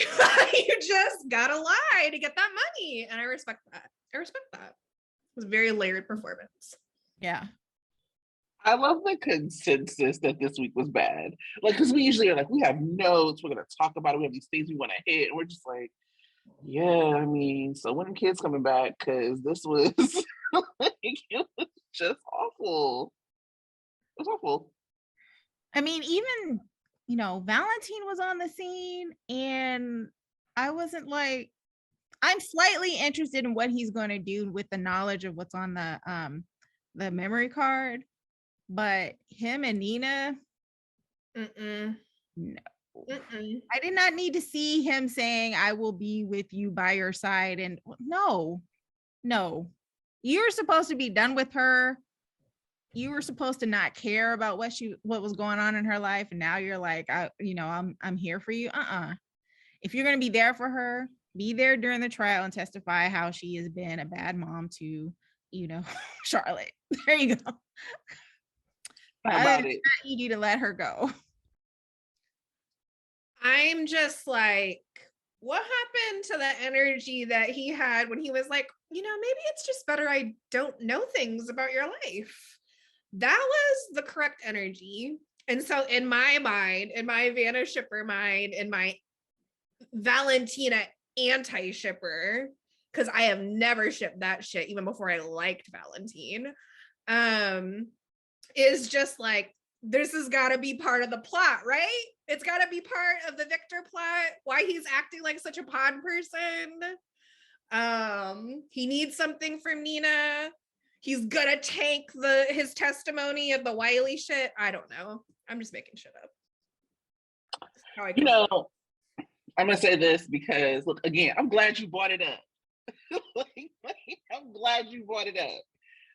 So I just have for a long time thought that we have talked about this at length, that they did Nixon Falls and the Fallout so wrong.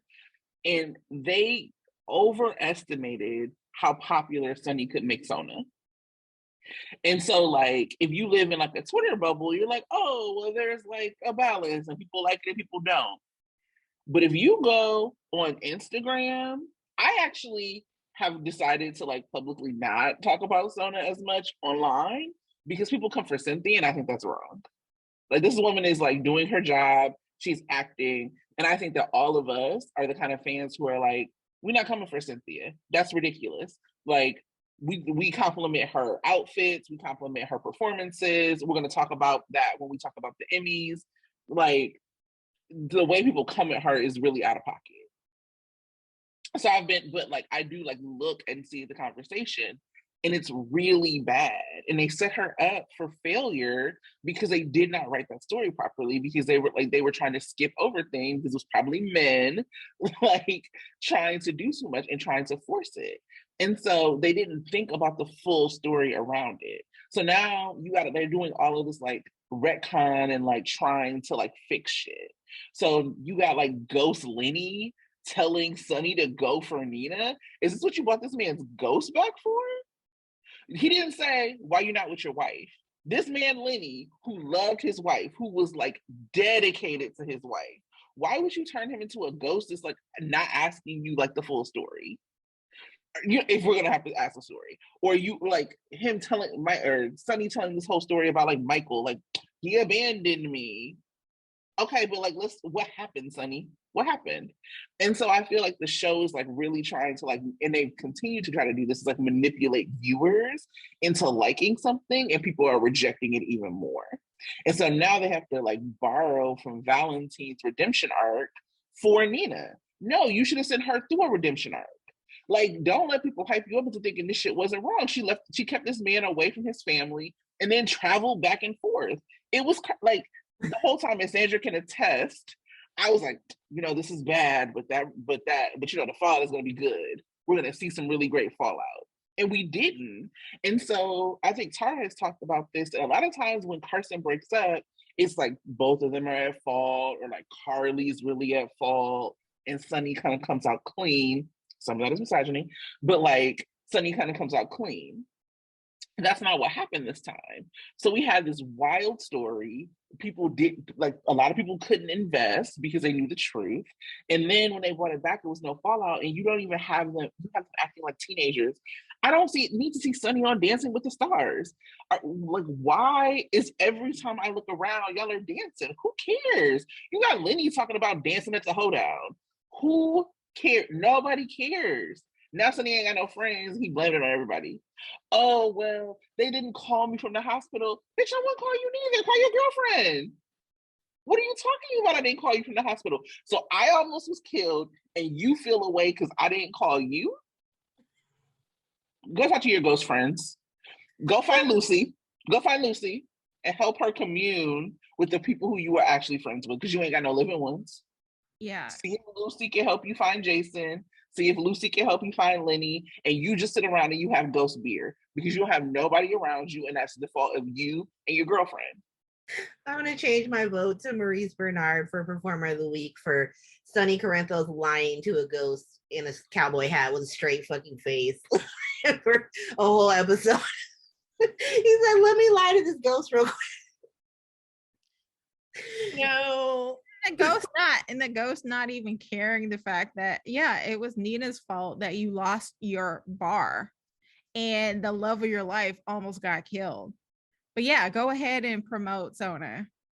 I thought for a second it was just in his mind, like, oh, okay, this is like, because we're actively pushing that Elizabeth is crazy, and she's not being haunted. And so I was like, well, it's just in his mind. And so, like, yeah, he's gonna say whatever the fuck he wants because he thinks he's right. And then you have Lenny just co-signing it, ghost, fake, imaginary Lenny co-signing. That makes sense. But then they had, the fever dream come and make out with Phyllis. And so I guess he was a ghost. Only Sonny's allowed to see ghosts. He saw Stone, he saw Lenny, but Elizabeth's just crazy. But, Finn has to accost Lucy And for her spiritual beliefs. We are in hot take territory. So, I mean, I will always drag Sona. I have to say, take the mic from me because that was my rant. I just don't like to be manipulated in this way. Like, just write better. If you write better, you don't have to try to manipulate me like this. Anyway, I want to get into the Daytime Emmys and then get into hot takes. Yeah. Does that work for people? Yes. So I'm going to go through the big categories and then we can respond. So let's talk about overall. Y'all ready? Okay. Outstanding Daytime Drama Series. Now, let me also say that I'm very confused by some of these nominations because they're on things like Netflix and Hulu, and I'm like, how do you know people watch this in the daytime? I was confused. Anyway, not important. Outstanding Daytime Drama Series. Beyond Salem, The Bold and the Beautiful, Days of Our Lives, General Hospital, The Young and the Restless. They all added of them. I mean, there's all of them because there's no point in, well, I guess now that they've broadened the category, you can have more than 3, then they're just listing them all.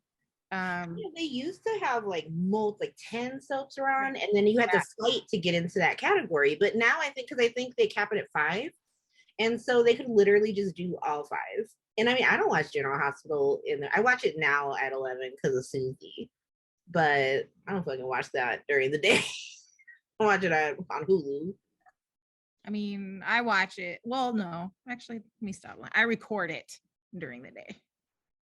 Sorry, I wasn't talking about like the soaps. I mean, like Beyond Salem is one that's like streaming, but there are things that are like streaming stuff. So like something not in the soap categories, but stuff that's like on Netflix or Discovery Plus, or that are like that live on those platforms are like nominated for Daytime Emmys, which I thought was interesting. It's because a lot of those types of shows have traditionally aired during the day, and so they're considered to be daytime. And so I think that's just like the transfer over rather than trying to split them across a platform. But I think that Tracy brings up a good point, is that like now that we've transitioned to like watch anything anytime you want, how do you differentiate between what is prime time and what is daytime if you no longer have things slotted in like that?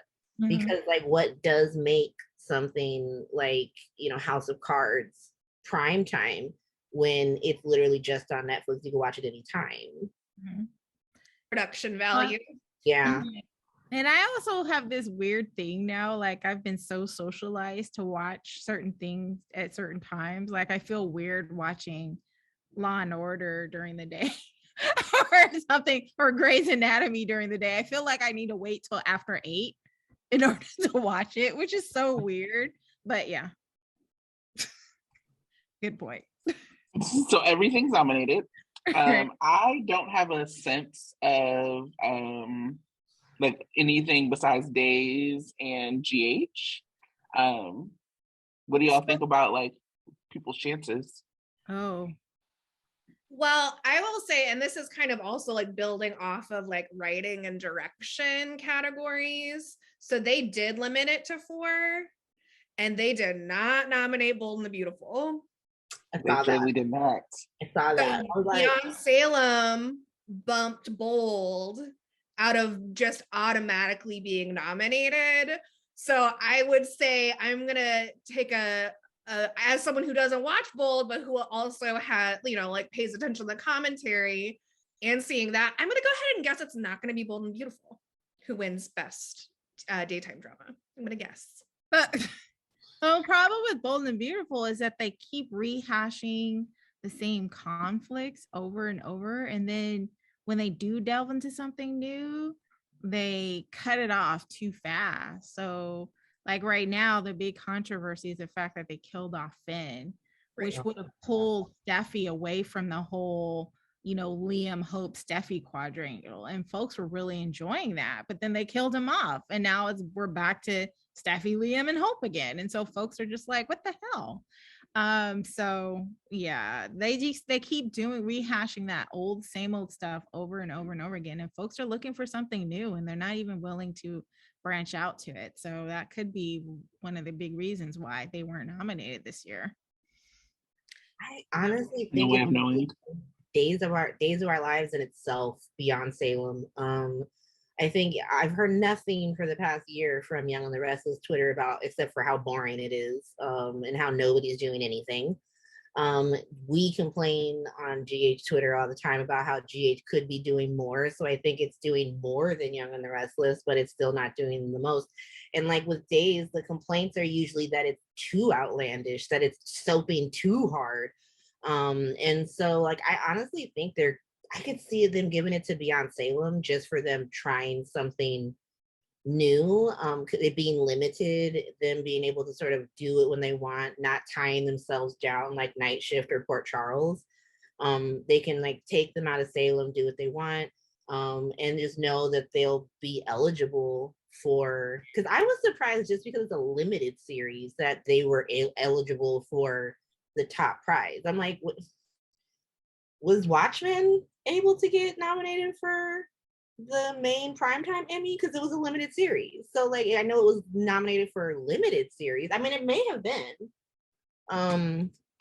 But I honestly, I can see them giving it to Beyond Salem. I don't see them giving it to GH. I think historically, GH has swept acting categories. Like we hands down have the best cast. There's no shade to any other soap because all the actors are great on the other soaps. But GH invests in actors. They're like, bitch, we want more or less. We'll pay the money. Where I think that like Days, like a soaps like Days, invest in its characters. and will give characters story even if they don't have a huge soap name behind them. GH is kind of like more or less can stand here and do nothing, and potentially get nominated, which is what they currently have her doing. I saw the tweet, Sandra.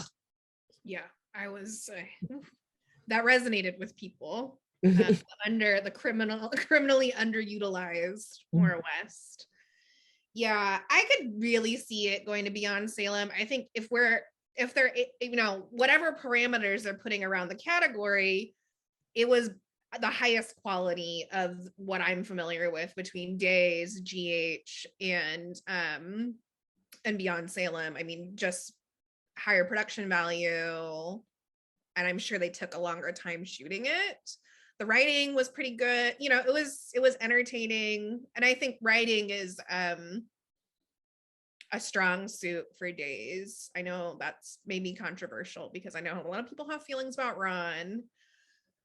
But what Ron can do is write an interesting story. Now, sometimes he makes it interesting in unhelpful ways, but it's not ever going to be boring, which is definitely seems to be a problem with the CBS soaps and sometimes with GH. Slightly rooting for Ron just for my petty for a certain actor to sit in his wrongness and be fucking wrong and get used to it. But I'm not going to name names here. I would say I wonder if they give it to Beyond Salem to like push other soaps to think about doing more of this. Like I was like saying, I would have loved, somebody was like, well, what would you like to see for like a Beyond Port Charles or whatever? I was like, I would have loved for the Ice Princess storyline to be like a limited series kind of storyline and like really truly invest in it and like bridge in like the younger adult cast and like the vets, like really give Anna some time to like shine as a spy, give us like some spy mans with Valentine, like get Spencer in there, like actually being a Cassadine around it. I think that would be really interesting. And so I think that there's like so much possibility with GH having such a big cast to like tell some more of those limited series kind of stories. And I think setting a precedent to giving it to Beyond Salem would actually put us there for people to look more like, oh, I wonder if that's something that we could do. And then for GH, I mean, like we've been on a couple of Zooms with actors and they'll talk about like the writing, they'll talk about how much they enjoy what they're doing.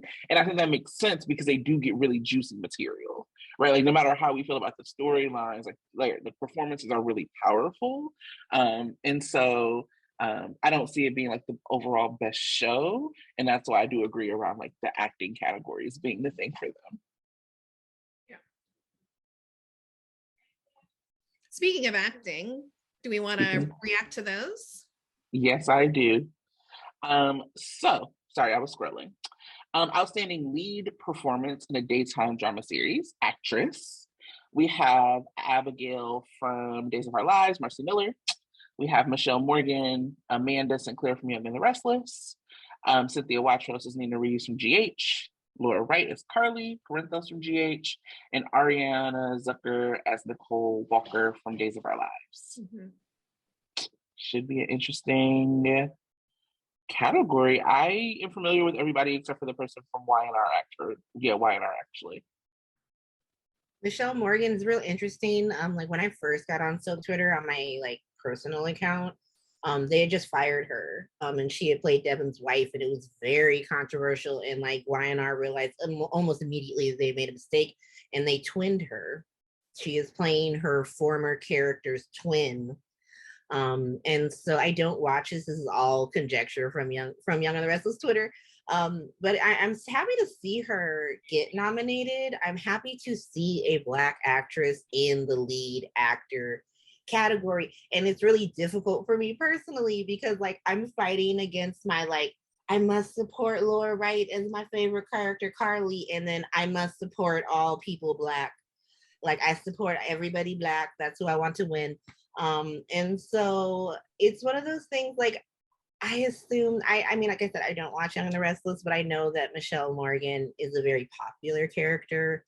And so this is one of the categories where I don't think I'm going to be too upset, whoever takes it. If it's, Laura is obviously my top one. If it's Cynthia, yay GH, let's support GH.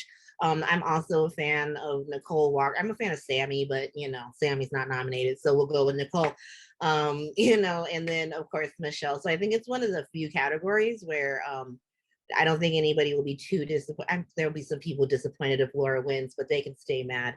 Yeah, I think it's, for me at least, one of the only categories where regardless of who wins, I'm gonna be like, yeah, we did it, y'all. Yeah, I'd also like to see Michelle actually win it, because I mean, she did have a pretty interesting storyline this year where, coming back as the twin of Devon's wife. She also had to learn about her adoptive family and actually potentially bring on a lawsuit against the patriarch of the family for killing her actual bio dad, deal with the fact that people thought she was trying to go after Devon and then didn't really go after Devon, and then Devon fell in love with her anyway.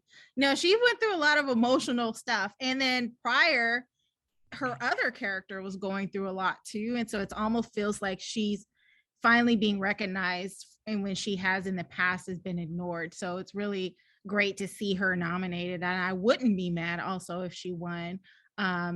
I don't necessarily, but what's hard for me about acting categories is because I don't know what scenes were submitted.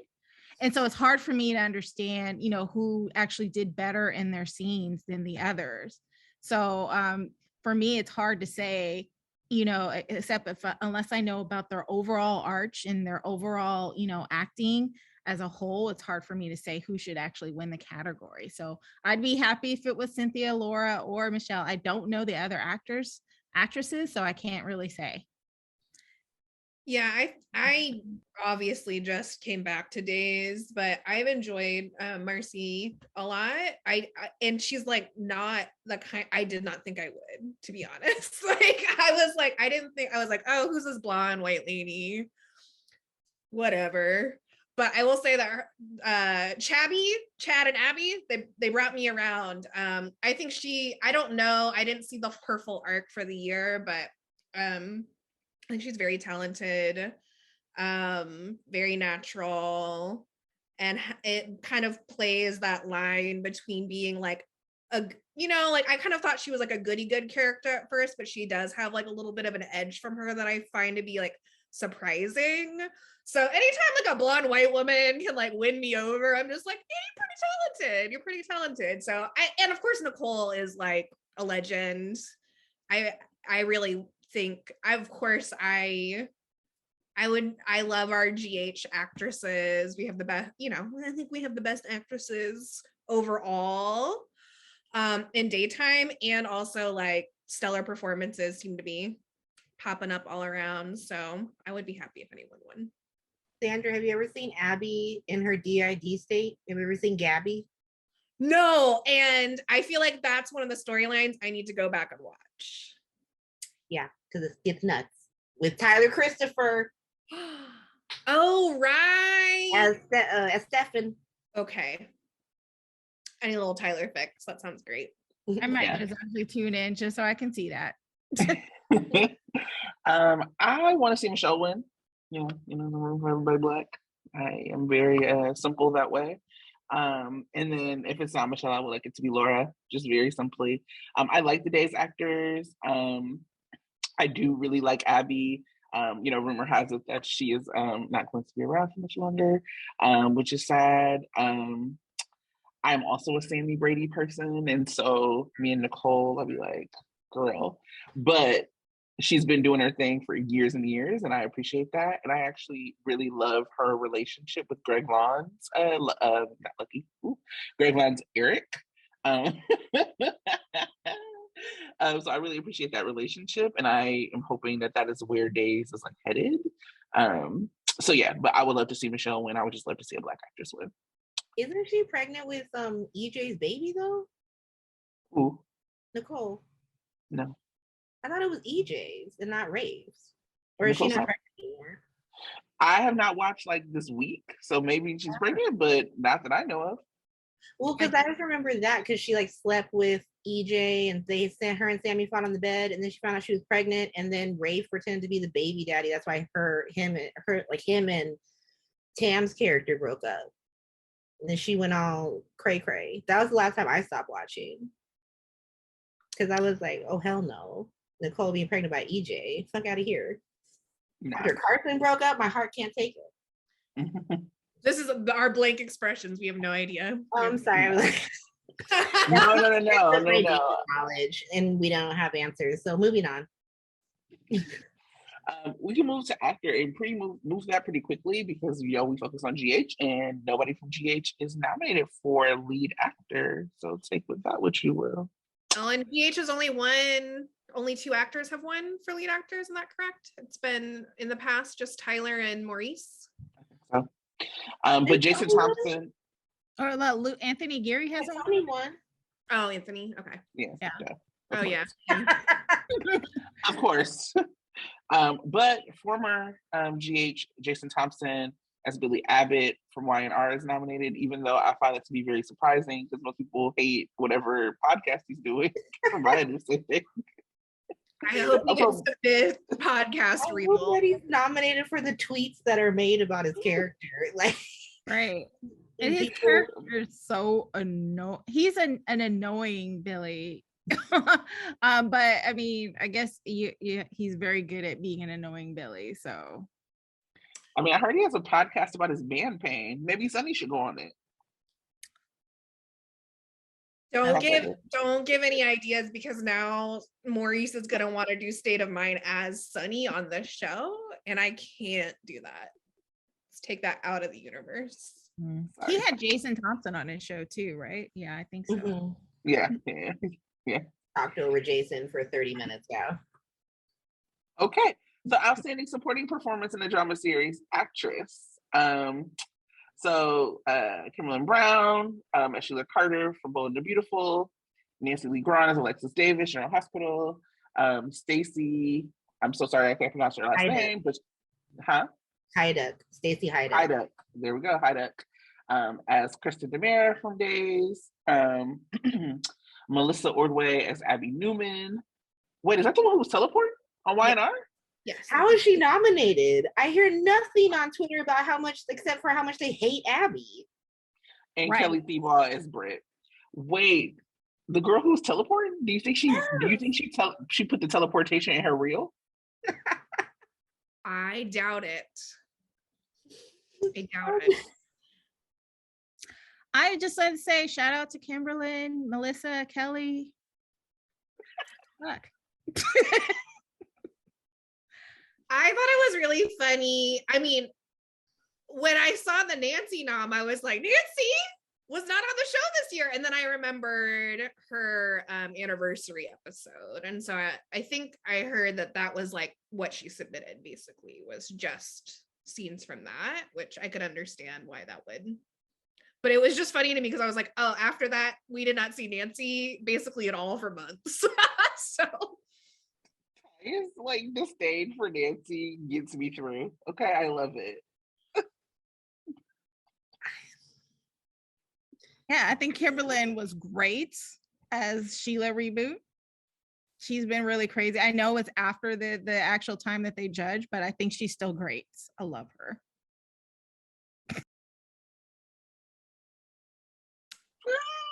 I would love to see Stacey win. I think that Days has done her. I just don't like the way Days does her sometimes because sometimes they bring back the old Kristen. So they brought back the old Kristen for Beyond Salem, and they like use her in those ways. And I sometimes think it undermines Stacey. Personally, I just don't like that.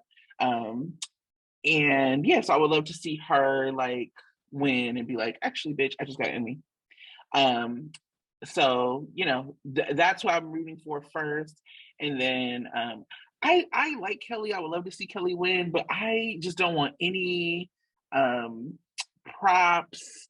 I don't want any like uplifting of grieving Jason. You know what I'm saying? Right. Like I don't want anybody winning anything for grieving Jason. I would assume that she submitted while the scenes while Jason was still alive. The Huntington, right? Yeah, the Huntington's. I don't want anything connected to grieving Jason. Yeah. You know what I'm saying? None of it.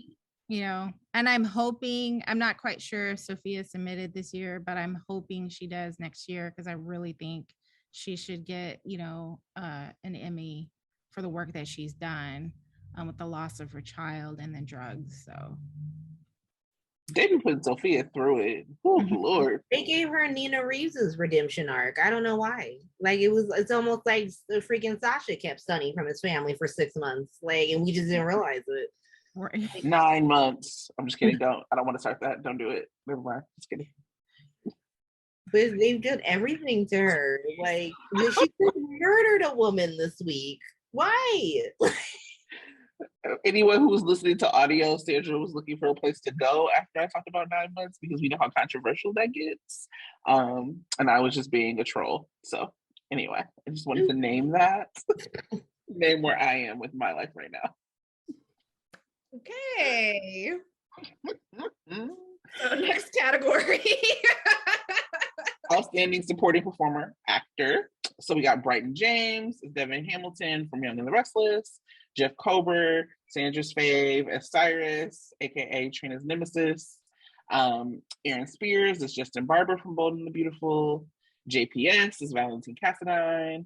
And then Jordi Valasuso as Ray Rosales from Young and the Restless. All right. As you can see, I don't know these people. I only know them because like the people who also are on Young and the Restless Twitter that I follow from GH Twitter, like freaking hate this man. Didn't they say like Sharon's mothering him or something? Like that's her son husband or some shit. Like, and the irony is that they just let him go. Yeah. Because they did, like, folks are not enthused with Sharon and Ray as a couple. And, there's a lot of calls for, I guess, Sheck or Sharon and Nicholas to get back together. But it was just funny and ironic. So, I think Jordy's a great actor. They just don't like his character. He's on all my Sharon. Oh. Yeah, that's where I know him from. So he is a great actor. Yeah. All I have to say. I have nothing else to say. I saw Nick telling Sharon that he was dead, and I was like, oh, this is some Emmy shit right here. Yeah. I just saw the clip. It was really good. I had no context. Just saw it. I was like, oh, I'm affected right now. This is very good. So hopefully she submits, next year. Yeah, she's probably gonna get something next year because it was great. I'm guessing Jeff submitted Cyrus's downfall scenes. Those are probably the best ones he had. All of his scenes are amazing, but when he's at Portia and Trina's house and like having this breakdown with them and Trina's fucking reading him, and then Laura comes in and she immediately starts reading him, and they're bandaging his shirt and his hair, like, so Jason shot his fucking hair tie off. It was weird. But like I can see him submitting that, and I can see that being an Emmy-winning performance. Jeff Kober was amazing. He was an amazing get for GH. That Finding Jesus scene though was hilarious. If he had a best supporting actor in a comedy, I would have totally submitted that because that was just comedy. Brothers, yes, yeah, it was perfect. I love Jeff obviously so much. I want him to win. I think he deserves it.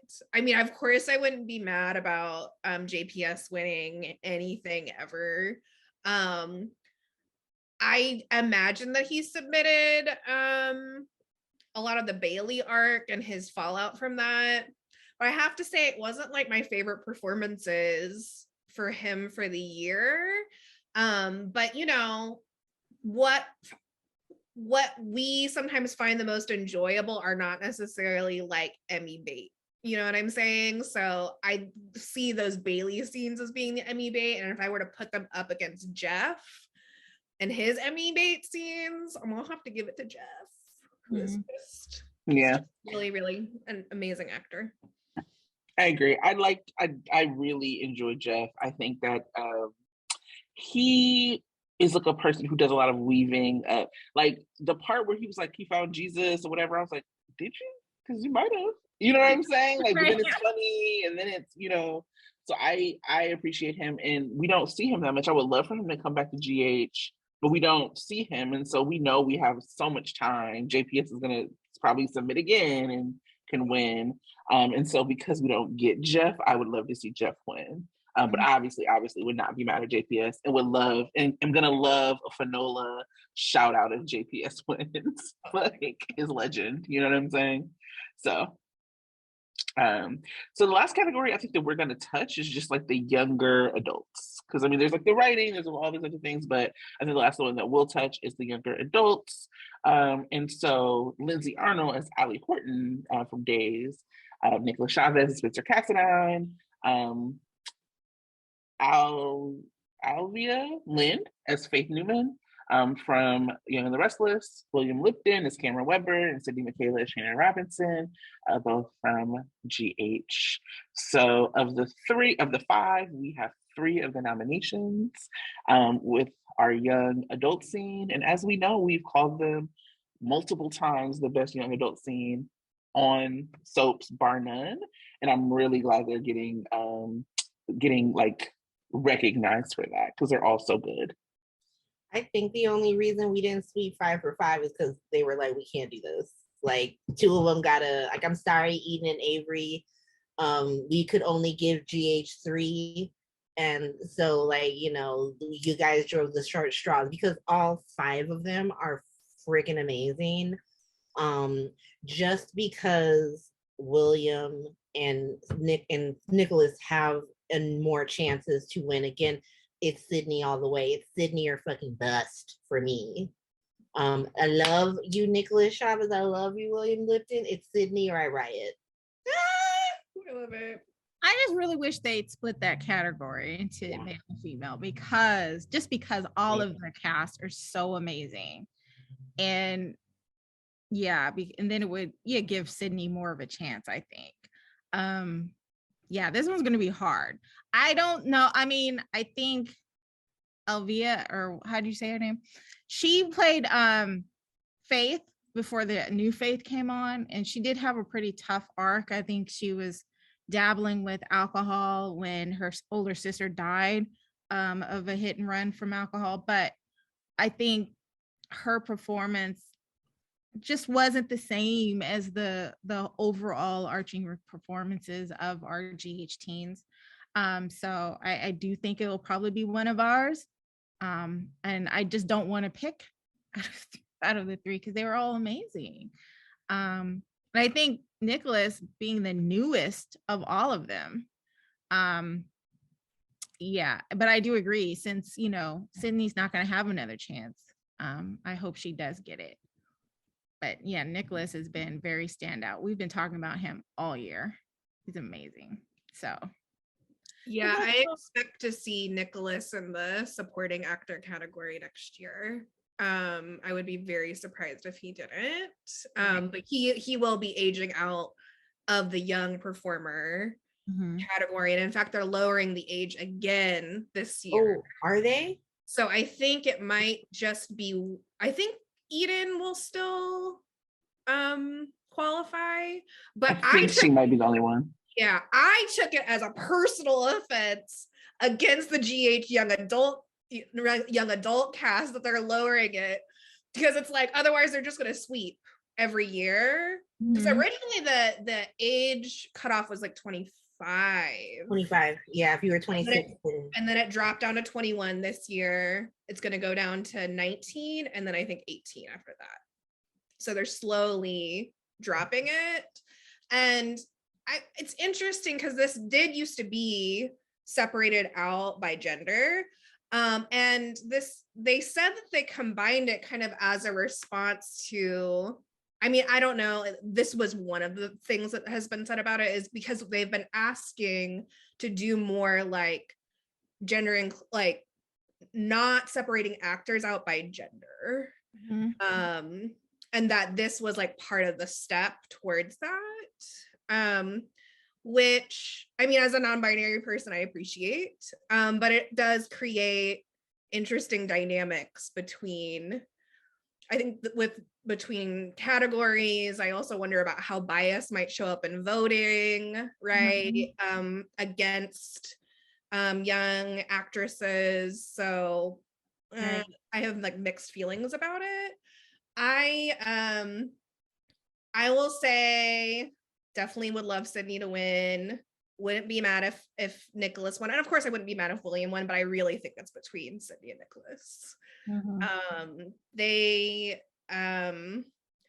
Nicholas was on the show for such a short amount of time, but really, you know, did some powerhouse performances. We've talked about this at length.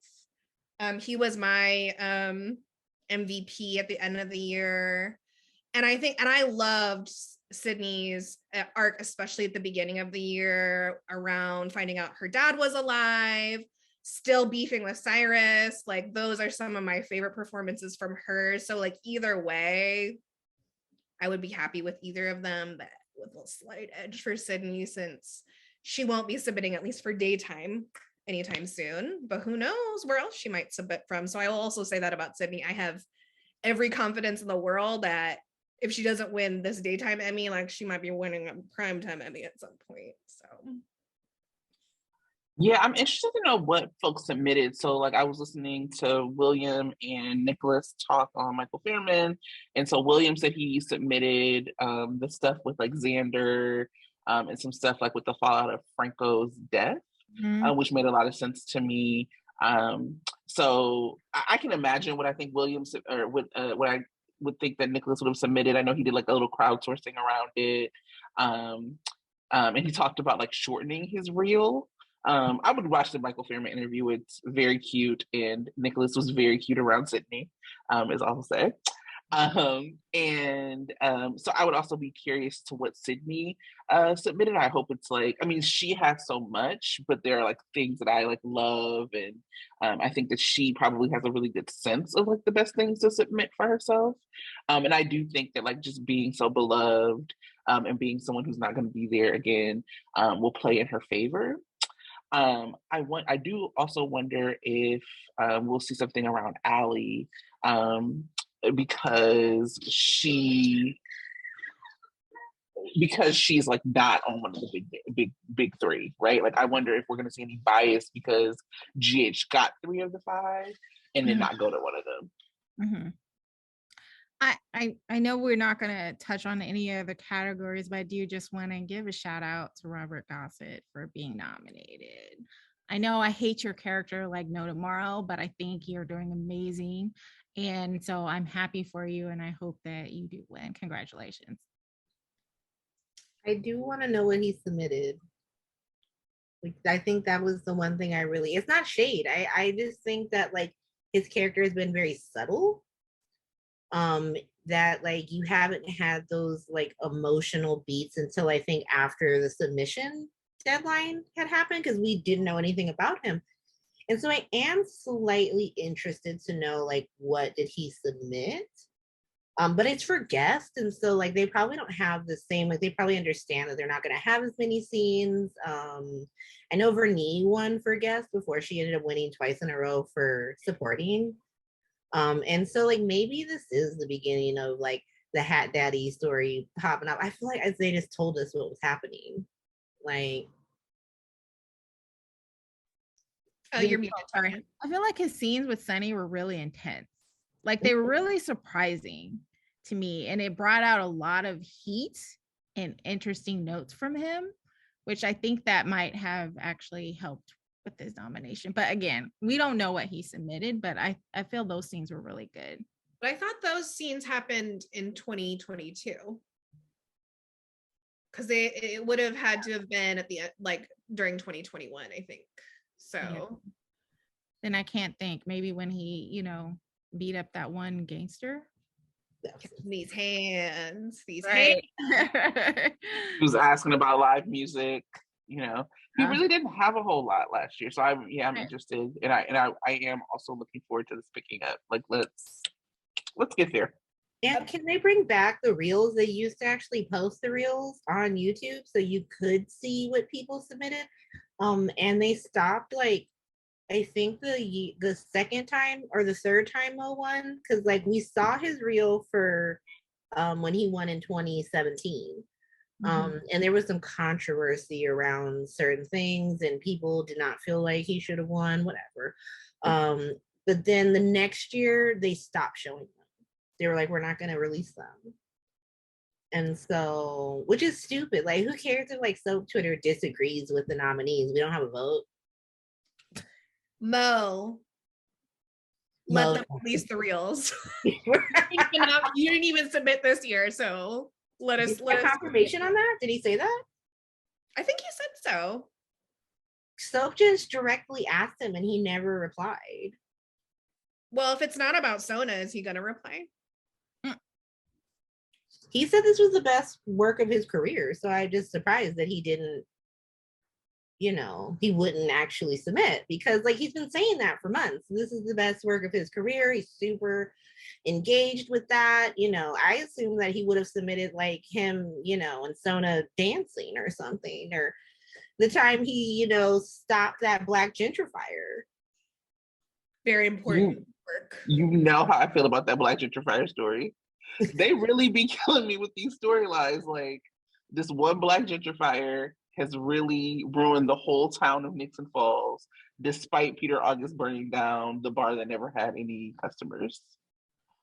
And thank you to Molly for getting rid of that one racist judge, because now the system is better, even though y'all are railroading Trina.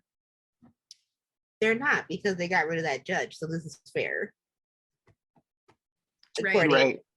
The best DA is, who got his law degree at Clown College and then didn't tell anyone. I just want to say that the audio experience and the video experience of this particular podcast episode is so different. Like, just like us looking away from the camera. This is what you bring out of us, Tara, every time you're on. My bad. I think part of it is like the ambiance of your background really like sets the mood. Yeah. You know, I'm at a hotel and story time. I'm at a hotel and you know how they have like really bad Wi-Fi in the rooms. I was trying to do a Spaces and it was really bad. I couldn't even do it there. And so I went down to the front desk and I was like, excuse me, I need some privacy. And they were like, well, ma'am, we don't have privacy, but you could go in the back, like down this hall, and we'll try to like not disturb you. And so every time you see me looking over, it's because somebody who works here came over here, and I'm like, excuse me, I told you I had an interview. And some dude walked behind you a couple times. And I was like, let me not look. But he was in the background. He's apologetic. He's like, I'm so sorry. I was just looks forward, eyes forward. Anyway, here we are. This is just me being a chaotic Sunday. Let's move on to some hot takes. Like, I feel like we've been talking for a long time. Let's do some hot takes before we close out with Sandra's preview of the week ahead. And please, Lord, let that week be better than it was this week. It will be better. Any hot takes? I pretty much gave all of mine with my Sona rant. Throw Amy away. Throw the whole nurse away. Throw the whole Karen away. Nurse, shout out to the nail tech who pretended like she wasn't watching Prejudice take place in her place of business. Just went along doing manicures. Right. Oh gosh. Amy. Ooh. And you know what? I'm glad you brought it up. I mean, I would like to pop off too, just because like I made like a voice note about this. I'm like, so we do get that Amy's in the wrong. This isn't a situation where like both Terry and Amy are being like out of pocket. Like, especially because they attached it to TJ losing his first patient. I understood TJ. Like, this has never happened. He worked really hard. He had that moment with Michael where Michael was like, let that bitch die. And he was like, I can't do that. I'm a doctor. Like, if I ever decide that, that's when I quit my job. And then she died. And like, he has to deal with this fact that she had done all these terrible things, but then she's the mother of people he knows. And Amy's like, yeah, I'm really sad. I have to leave. Can I leave, Britt? And like, Britt's on this whole, like, everyone love me kick. So she's like, yeah, I'll leave. And then she immediately goes to get her nails done because she's so broken. She got to get these nails fixed. And Terry's rightfully so, like, bitch, what are you doing? Like, shouldn't you be at work? And she just goes from zero to, she didn't even try to explain, like, oh, well, what happened was, like, you know, Harmony, and we took it hard. She was just like, I am being attacked. And Elizabeth, she takes that hoe's BFF card away because she was really just like, Terry, get over it. Girl, I know you're being haunted, but damn. I'm glad you brought it up because here's what I'll say. I'm not even talking about the story. I very rarely do this. I've done it twice now. I'm gonna have to address Soap Twitter. Okay. So Sandra, I hadn't even watched the episode yet. Sandra posted about it being some bullshit, about the microaggressions, about the whatever. I retweeted it. People like, it's not about that. Shut the fuck up. Shut up. If Sandra told me, I don't even need to know. I didn't need to watch the episode. I didn't need to like have a context. If Sandra said this shit was offensive, listen to why Sandra said that shit was offensive. I don't need nobody running up on my mentions talking about how I wasn't. So I'm glad you brought it up because I'm gonna bring it back. No, sorry. Oh, no apologies needed. Yeah, I mean, what I really don't need during Asian American Pacific Islander month, like Heritage Month, is like watching this trans Asian doctor who's literally at the top of her field, both like as a specialist and is like literally at the top of the fucking hospital, be undermined by this like blonde white nurse. I don't need it. I, you know, there are some people who are like, well, maybe it's like, maybe they're trying to make this a be about discrimination, which I highly doubt it, because when have they ever done anything that was like talking about race for more than just like a special episode? But even if they were, months like this, right? Like months where we're supposed to be honoring people's heritage, honoring accomplishments, are not months where we like talk about trauma exclusively, or really, my preference is not at all. If you want to talk about anti-Asian racism, if you want to talk about trans women being undermined at work, you know, you can do that any month. There's a whole 11 to 10 months out of the year where you could talk about that. Why do you choose it on the month where we're supposed to be uplifting stories? I don't like that, because we're more than our trauma. Like, we have these whole life experiences that deserve to be uplifted. So I also called, people are like, where's Terry? When are we gonna see Terry again? When are we gonna pick up on Chet and Terry again? And I was like, May. Not because of sweeps, but because I knew that this was AAPI Heritage Month. And you said like, we might see her next month too. Right, for Pride. So it's like, I thought Cassandra, amazing. And I don't want my critique of the storyline to also overshadow how excited I am to see her on screen, to see her working professionally, to see her also, you know, start this romance again. Like, I'm so happy to see her featured more. And did we need the Karen aspect of it? Because the other piece, and we talked about this before, was that the last time we saw her and Amy in a scene together, she was also going at Brad too and calling security on him. And like, whether or not y'all are intentionally making this anti-Asian at all, that's definitely how it came off. And regardless of what Brad's done, Terry is the chief of staff. And if she says, I had a meeting with him, back off, that's her business, not yours.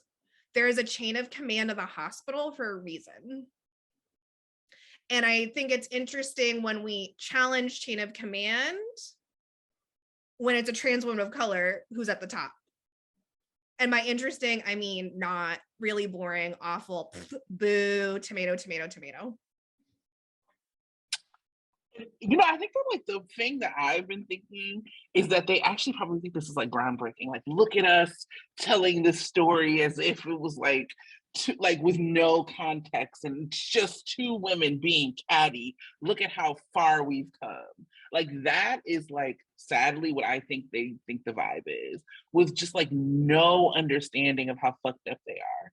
And I think that what you pointed out was like so true, because even the like white woman saying a trans woman attacked her is also fucked up. Like Terry sat there in a chair and was like a little annoyed.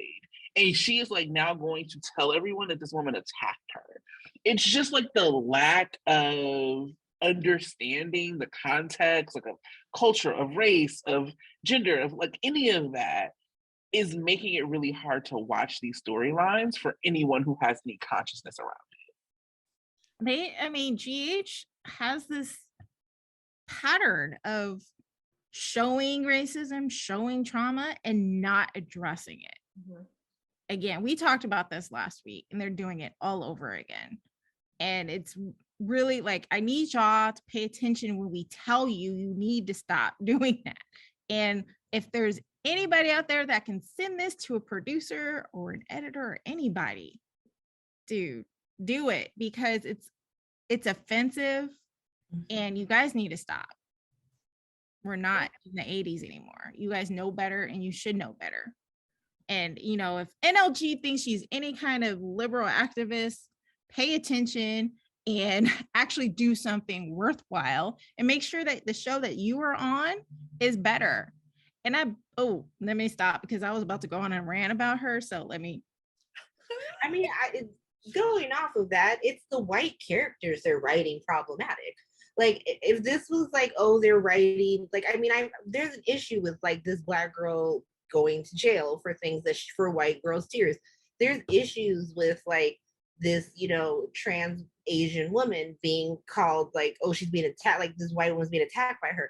But it's the white characters, like, because they're trying to write the story where like, well, everyone is aware that Esme is the bad guy. They feel like it's okay to have her do these like offensive things, but it's one, it's not. And two, it's terrible for her character if you plan on making her a long-term viable character. And same for Amy. Like, we don't see her enough for me to ever be on Amy's side. So they clearly wrote this for us to be on Terry's side. But just because you know that Terry is the one in the right doesn't make this okay. Like, you can find a different reason for Amy and Terry to have some type of beef. One, it's contrived. Like, you've just decided that because Terry's dating Amy's brother, they should have beef. Why? If Terry was dating one of my siblings, I'd be like, stay forever. Stay forever. And Terry's also like being a victim of like Brit's redemption, because Brit's over here like a fucking genie on Valium. Like, who wants to make a wish, everyone? Like, everyone have all the fucking time off. While like Terry's the one actually having to work and be the bad guy here and be like, you can't have the day off. This is a goddamn hospital. I need nurses. Why? Why was TJ still at the hospital a whole episode later? Mm-hmm. While like Amy's like, well, it was his first loss, so I had to go. No, that's not why. You had a nail appointment during your shift and you decided you needed to take your nail appointment. Well, do a better job at time management, Amy. TJ didn't get his nails done, and that might have been nice for him. It would have been nice. Mm-hmm. It would have been nice if Nina wouldn't have interrupted Scott getting his nails done too. Rude. Oh my God. That was so crazy. I'm like, the nail salon has been a site of violence. Okay. Like, every scene there, I've actually been like, boo, because that's also where they made Ava prop Finn. I'm triggered by the nail salon. Yeah. Speaking of Finn, I want to say this, and then I don't know how many other hot takes we have before, because we are before previews, but it was something that Jen M was talking about, and I think it just needs to be bought from the timeline to like people talking about it, which is this storyline for Elizabeth is fucked up. And we were all, none of us, well, I know I'm not an Elizabeth fan, but I don't think most of us are like fans of Elizabeth, but we were excited for the storyline for her. We were like, it's Becky's 25th, like this is going to be great for her. She's going to be featured, she deserves, like all of that. We were like excited for DID. We were like all of that. And right now, it's really turned into like a story of her being traumatized and Finn being awful. And just like the idea that he has not been looked at as a suspect in this is such irresponsible storytelling. At the very least, like cleared. At the very least, like somebody saying, hey, a lot of times stuff like this happens with the partner. Let's like check it out. Not check out like who Willow's birth mom is 30 years later. Let's check out freeing Trina and let's check out to see if Finn is like the person who's involved in this. She was in a hotel and the only person who had her key card was the guy next door. And nobody was like, what have you been doing, sir? He's been around, he's been speaking over her, he's been making decisions for her, he's been very controlling to her, he's lashed out at the people around her, including her children. And nobody is saying, let's look into him. And I'm not saying it's Finn, that's not what I'm saying. I'm saying it's irresponsible storytelling to not like at least name and clear him. I'm saying it is him. He's a vampire! He's a vampire! I gotta clip that from Port Charles. There's a really great clip of the guy that played Rafe saying, he's a vampire! It was a had to be there moment, but I'm happy to share the link. It was very strange because, he's always like directing the crime scene too. Like he was telling Jordan, right? Like last week, you don't need to look around. I looked around. Bitch, who the fuck do you think you are? And then this week he was ordering Rory around and telling him how to conduct his investigation. And I was like, listen, Rory may be a rookie, but like you are not John McBain. You are Hamilton McClay and me. And that's supposed to be medical doctor, not medical detective. Infectious disease specialist. Get it through your head, sir. And so I mean, maybe this will unfold at some point, them being like, maybe it could be Finn, but it seems like they're more interested in, for some reason, finding Wiley's or Willow's biological parents. And it's not Finn. He's not, because he's not playing that character anymore. He's playing Silas, and he was her father, but now he's, Hamilton McClay. And so, I mean, if Elizabeth is so isolated in this story, like between her and Sonny, like in their abuse storylines, so they're like abusive partners that isolate them from their whole goddamn family. Obviously, Sonny more dramatically. And then convince them that they're the only ones who can help them in Port Charles. Like, and then I'm supposed to buy this as a love story. Like people on Twitter, like, you just don't get it. Like, what's there to get? Like, even Dante, like with his dad, it's like, Dad, are you okay? Like, blink 3 times if you need help. And then at least Sonny has Dante. Like, Elizabeth doesn't have anybody. Like, I mean, she has Aiden and his Ouija board, but that's it. And Cameron's too busy scheming with his sweet, simple cousin. So I did appreciate Cameron calling when he did. Like, Jake moved back in with his friend's family for the ultimate never-ending sleepover. Because, last time he moved back in with Elizabeth, she accused him of stalking her. So he has to go. Goodbye. I'm moving to the West Coast with Grandma and Grandpa. Well, I have one more hot take. Please. When my fave, Dante, delivered the news to Willow, I was laughing out because he was just like, everyone's trying to like cushion the blow. And, Carly's like, well, this, well, that. And Dante was like, yeah, she was not your biological mother. That was just like it. I was like rolling. He was like straight faced, backed it, dude, this is it. And by the way, we need a DNA test. Like, he wasn't trying to be all coddling her feelings, even though the funniest thing is I'm here as a cop, but I'm also here as family. But I'm not gonna bullshit you. Lady wasn't your mother. Let's move on. Swapping today or tomorrow. Right. Quarterman's and not the Corinthos house, so he can be both. It's nice Right. for him. Mm-hmm. It was his Maury moment. He really leaned in. Yeah. Harmony is not the mother. That's it. Since we're talking about performers of the week, shout out to Georgie for interrupting. Wait, was that this week? Yeah, Shout out to Georgie. Shout out to Georgie for interrupting what we were about to see with Austin and Maxie. I don't want to see it. In the words of Tanya, I don't want to see it. Take it off. Fizz. I ran a chaos poll to see how popular Fizz was, and I gave like one poll with like Vanna, which is a very popular couple, and they lost that hard, obviously. But then I was like, Fizz versus Maxton, and like let's really see where people are. And like Maxton squeaked out with 51%. And so I don't know if that's just like an insult to Fizz or like an insult to Maxton that they still only got 51%. But it's an insult to me that they both are happening on screen. I hope both teams lose. But I do find Maxton to be slightly less offensive in that Austin's not like dominating her, although apparently he's going to be upset about her being rich as hell. I mean, obviously there's a compatibility issue there. And also what was really distracting to me in that scene was that I know that things are tight with time, but Kirsten Storm's makeup was all over Roger's face because she's like so much lighter than he is.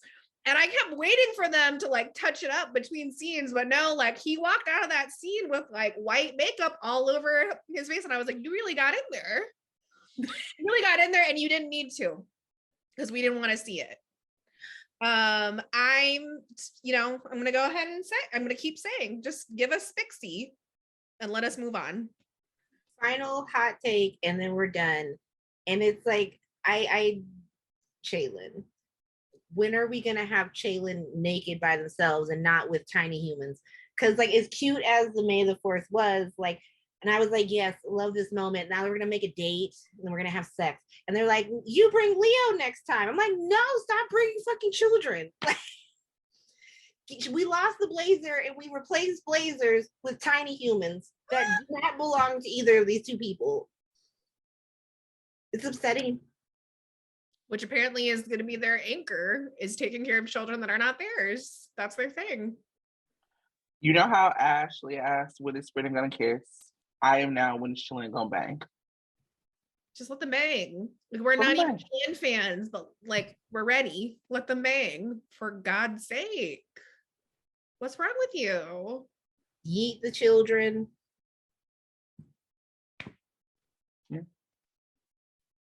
Sandra, do you want to take us through, I guess, some like top lines of previews? Yeah.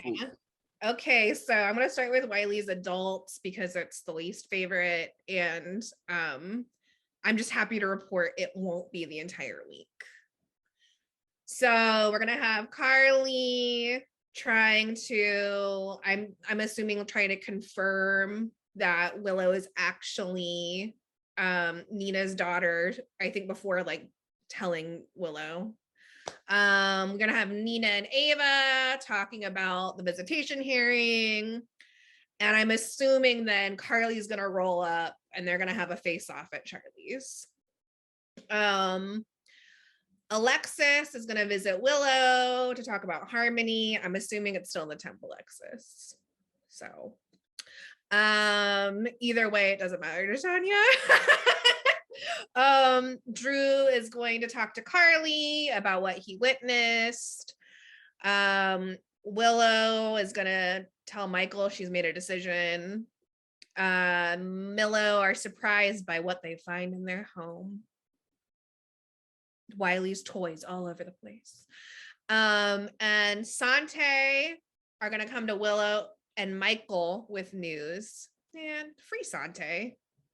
Free Sante from this storyline. I'm tired of Sante being mixed up in this storyline. Have them go investigate Trina's shit. Like, I'm tired of this. Yes. Like, and I mean, I don't want anyone mixed up in this storyline. I feel like they keep grabbing from our best performers to try to like prop up this story. Just wrap it up. Just tell Willow. I like that Nina is I mean, I like the idea of Carly holding this away from Nina just because I don't want Nina to get what she wants, but I'm also just like, let's move on. I did appreciate that Harmony's last words were slandering Nina. Queen always delivers, but yeah, this is Wiley's adults. The Qs are gonna have I guess we're building up to have more story about ELQ again. Yay. Ned is gonna confront Drew and Michael about their plans for ELQ. This is my least favorite version of Ned. I wish they would never taken him down this road, or at least had course corrected at some point, because like him as fake Edward is just it's not what anyone needs. Frank also previewed a new set on social media that was like a little coffee cart that had like a queue and some horses around it. So I was wondering if like, is that an ELQ set? Olivia, Ned, and Brooklyn prepare Leo for his performance as Drew, Sunny, and other parents gather for the school festival. So again, more kids, no sex. Tale as old as time. Then we have like a few kind of miscellaneous stories still at play. So Liz's mystery, Elizabeth brings in a medium to help figure out what's happening. And you'll remember from last week, she asked Terry to join her. So hopefully we'll be seeing Terry with her as well. I think that'll be a fun scene to play out. And then Finn is going to bring his concerns about Elizabeth to Laura. Great. Also, and other things we don't want to see. I mean, we want to see Chet and Terry's date. That's great. But it's going to go well, and then she learned something that throws her for a loop. I'm assuming that it's that Amy is Chet's sister, and that's going to cause problems for this relationship that we haven't even gotten to see yet. So great. Love in the afternoon. Felicia gets an unexpected visitor while babysitting, and Valentine and Martin strategize. So this is how we are using our vets for this. I'm assuming the Valentine and Martin piece is about ELQ, but I'm hoping that we'll also get a little bit of insight about what the fuck Valentine's been up to. Jordan checks on TJ while Curtis does the same for guesses. Nina, who else? Curtis and TJ clash over what to do next about Marshall. So that's actually setting up. There's actually going to be a lot of TJ. It's going to be actually TJ and Molly in the following week. So I'm assuming that's setting up for they're going to go on an adventure to Brooklyn. You know, like you do. Why does everyone run away to Brooklyn? To the old neighborhood? I don't know if it's the old neighborhood. I don't know if it's the medium neighborhood. It's a neighborhood in Brooklyn. We'll see. The black gentrified neighborhood? TJ and the Ashfords are from Baltimore. Because I remember that when Jordan first came on. So like he should not be in freaking Brooklyn. Well, and you'll remember when Curtis said back in Baltimore, a complicated place to grow up. You know, that finest, there's our Daytime Emmy nominated writing right there. Finally, the only thing that we really care about this week, or I can speak for myself, the only thing I really care about this week, the return of the young adults and the sex tape storyline. So on Monday, we have Jocelyn isn't the only one who notices the attraction between Rory and Trina. We also have Spencer and Cam in the preview, so I bet it's going to be them. They're at Kelly's. Joss and Trina are at yoga, and Rory's also going to be there. We know this from the Soap Opera Digest picture previews. So that should be fun. And then Tuesday, we have Spencer searching Esme's room for evidence. I wonder what could possibly motivate him to do that. You could have done that before, bro. Like that should have been step one, but okay. I guess Esme's been marooned on what's the name of the island? Acid or Spoon Island. Spoon Island. So you don't get no privacy. Not when you living on someone's castle for free. Girl, go to Kelly's if you want privacy. So yeah, he'll be searching Esme's room for evidence. We also know Esme's in the preview for Monday as well, and she's talking about I will find happiness and being very creepy. Maybe Spencer will find letters, right, that she wrote to her nanny, if that is indeed who that person was. But also, like, I would really love it if he found those fucking drugs, but what do I know? Joss and Trina are furious at Cameron for his behavior. Apparently Cameron is a Sprina shipper. Wednesday, Spencer and Esme feel each other out. I'm assuming that she finds Spencer going through her shit, but anyway. Things get heated when Nicholas comes upon Laura with Sunny. And then Thursday, Spencer seeks Britt's help. You know, find the schemer. Please speak to an adult, Spencer. My God. Esme gives Ryan a status update, and Daddy doesn't like what he hears. And then on Friday, Carly and Joss catch up over Manny Penny, so I'm assuming we're going to get a little bit of update from both their stories. More trauma at the nail salon. And then also, this is not a date-specific spoiler, but at some point, Ava is going to suggest to Trina that she flirt with Spencer to get information on Esme. And Trina almost shares that Spencer is her alibi. So that has not been dropped, apparently. That is still in the mix. And Taviana had said something like, I would just tell. I ain't going to jail. But, you know, Taviana's not Trina, so who knows? And that's what she said in the Soap Opera Digest. That's what she used with what she said in Nurse Spaces. Yes, that is what she said in Soap Opera Digest, because we attribute our sources. I know. Shout out to you guys for hosting that Spaces with Taviana. I was listening to it yesterday. It was amazing. You guys did an excellent job, and so happy to hear about, you know, how she, you know, thinks about, you know, acting and, you know, her faith and her activism and environmental, you know, stuff. It was amazing. Yay. She was really great. I didn't even know she was going to come. And so she dropped in and then was just like super generous and kind with her time. I'm going to upload later on this week. I mean, so it's on Twitter in Spaces, but that it expires. And so we just need to like change the audio format, and then we'll upload it to like the podcast on Buzzsprout so it can live on our podcast stuff as a bonus episode. But yeah, it was really amazing. So yeah, that's the week ahead. Regardless of what happens, like actually plays out this week, it's got to be better than the last week. It's got to be, because it's just on principle of it not being just about the Wiley's adult storyline. My God. I mean, generally during a week, I would probably watch an episode twice, like once so I could actually watch it, and then the second time so I could have like notes and like actually do like proper hot takes. It was hard to watch them once, is what I'm saying to you, and that's why I didn't have any hot takes written. Yep.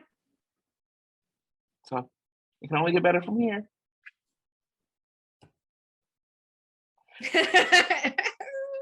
And I think that's where we depart. It is. All right, well, thanks for sticking with us. Like, it's probably like our longest episode to date, which is cool, but Tara, Port Misery, always a pleasure. Anytime you drop an episode, we listen. So make sure y'all like subscribe to Port Misery wherever you get your audio podcast. I have you on Apple iTunes, but I think you're also on Spotify. Yeah, Spotify. I think I'm pretty much on all of them. And so it's just waiting for me to actually make one. Like a month, I think like 2 months, like less than like 3 weeks ago, we did like a chaos podcast, and it took me forever to figure out how to actually get it off. I realized my Port Misery didn't have an email address attached to it, so Twitter said fuck off. But now it does, and so I can actually put that one up. So it's gonna be like 3 weeks, behind, but it is like a bunch of like fun people from the timeline. So GH Sunday Shift is there. And so I'll probably be uploading that one next. But yeah, so thank you for having me. I love doing this. It's always fun. And hopefully we have in the works a few more interviews from actors. So when we do those, Tara will likely, if it works with her schedule, be a guest. Thank you again to David Lautman for like his generosity with time as well and insight to the show, and everybody for listening. And we will see you next week. Bye, y'all. Bye.